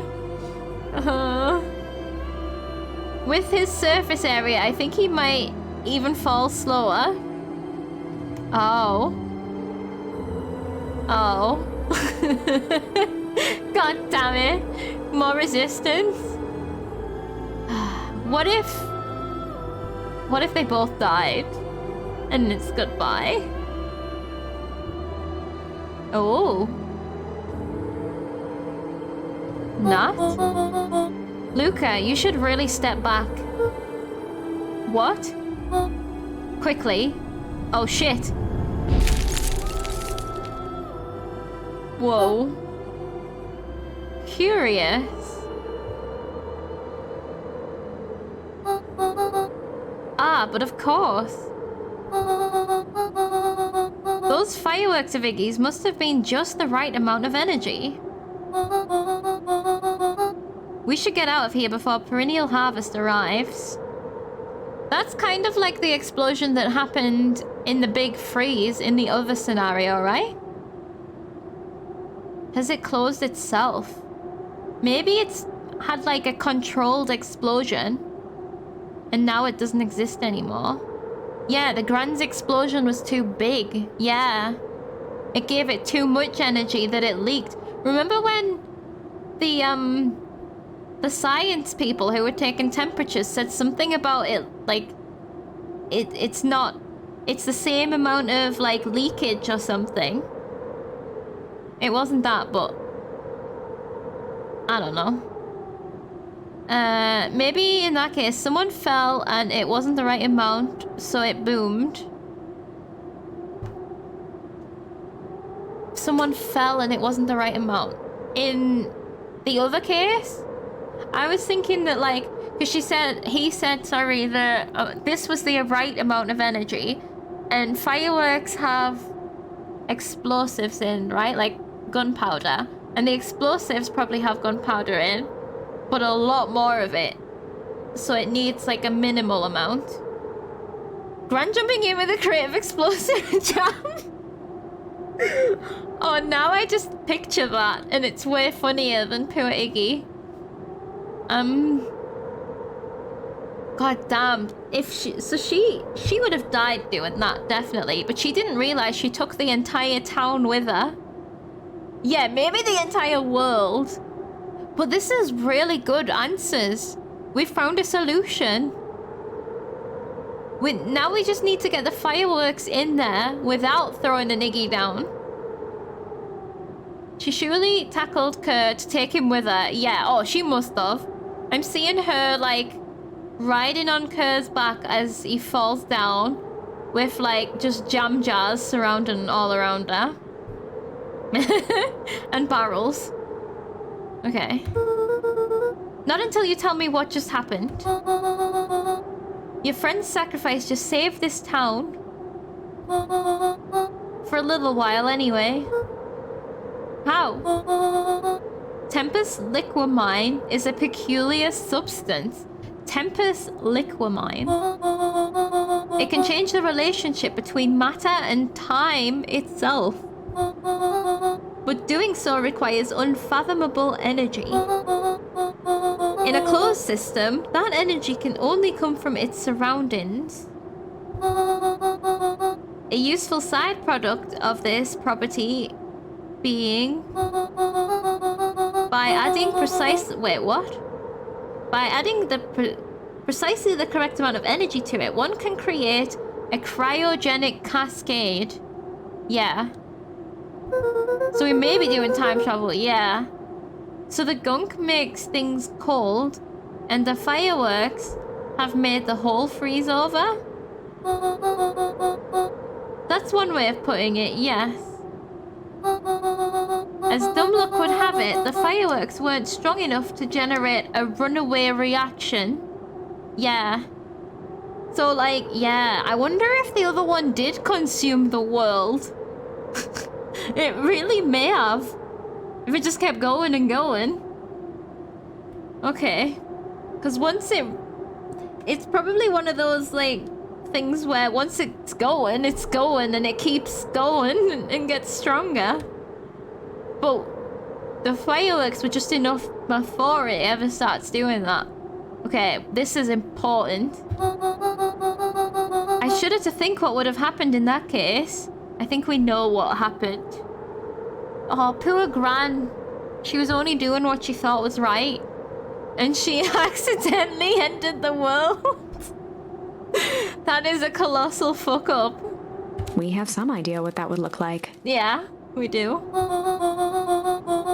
It will take them a good while to safely break through and access the source again. If you know all this stuff, why haven't you been helping? I have been, in my way. Each one of us has our role to play. Iggy's role, it turns out, was to buy us precious time. Imagine if that was your role in life. That's really sad. Mine has been to observe and wait. Wait for what? You? Me? Why? What's my role? A fierce twinkle flashed in Nat's eyes. Luca Van Horn, you are going to save the world. Yeah, we are. With a chuckle, Nat turned and walked west. Dumbfounded, Luca followed behind him, trudging through the snow. Okay. Step back probably wouldn't have helped then, yeah. Okay, this is good stuff. Every step taking him further away from everyone and everything he knew, and closer to destiny. But if we're going west, does that not take us back to Beacon Pines? Oh, you mean metaphorically? To be continued in Beacon Pines, Pines Harder. Excuse me? Revenge served cold. Second time's a charm? Electric Boogaloo? Wait, that's it?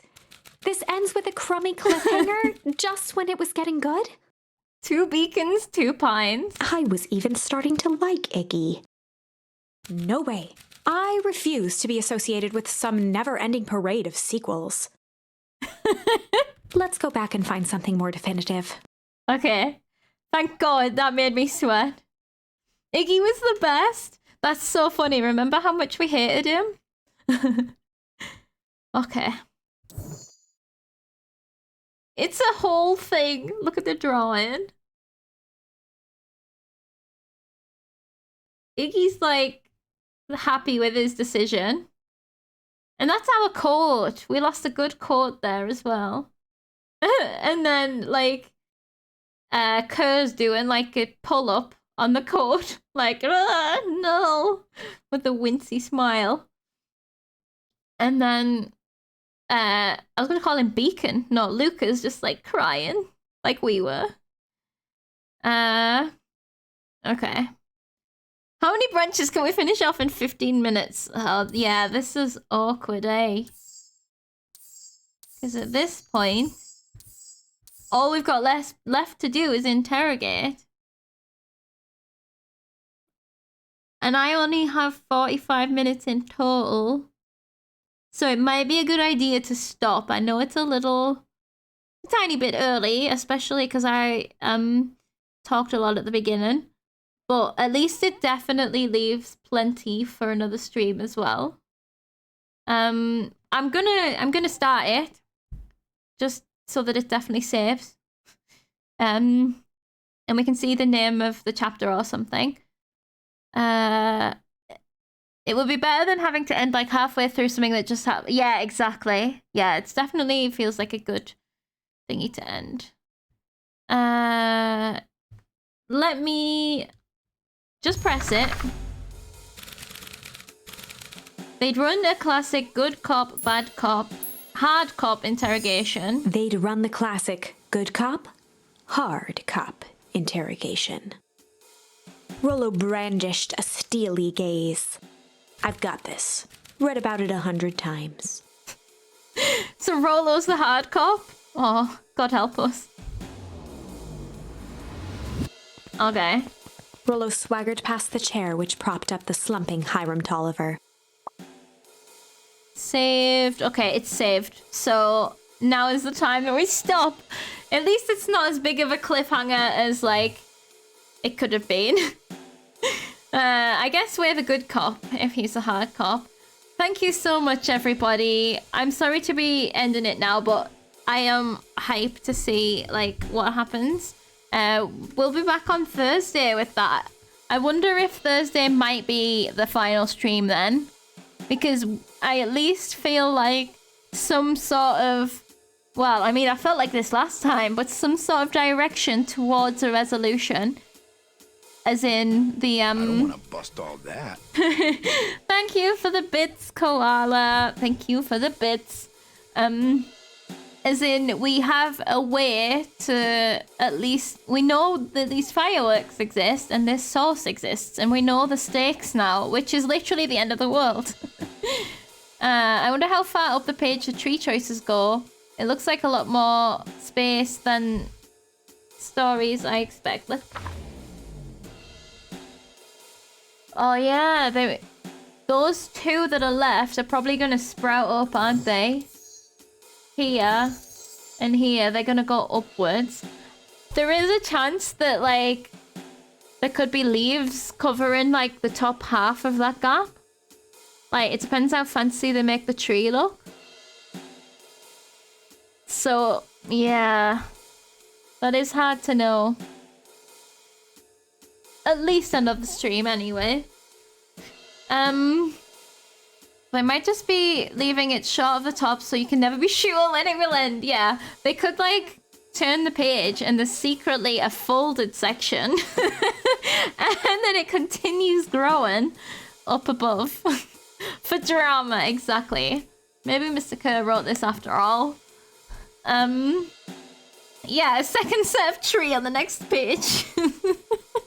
That would be pretty funny, actually. I think I'd like that.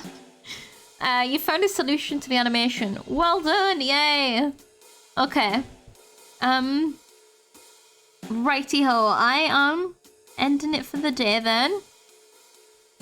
Thank you so much, everybody, for the support and for enjoying this game with me, because this is excellent. I'm so glad that you guys seem to be as into it as I am, because this is really good. How aren't more people talking about this? Like, this is great. I'm gonna... Well, I always have to see how things end first, but I'm gonna, like, try and recommend this so hard to people. It's really, really good. Okie dokie. Thank you so much to Koala for the bits. Thank you very much. And thank you no, not Bungaman. Burgerman. I turned you into Bugsnack. Burgerman for the follow. And hold on. Thank you to everyone for lurking, hanging out, watching, chatting, playing along, making this a blast. Fuck up, Bunga. Unfortunate quote. I definitely one I'd expect a lot of people to recommend when they know it. Yeah, definitely. It's I guess that's how I ended up kind of playing it as well, because I did play the demo, but then I have also seen very few people saying that it turned out to be good.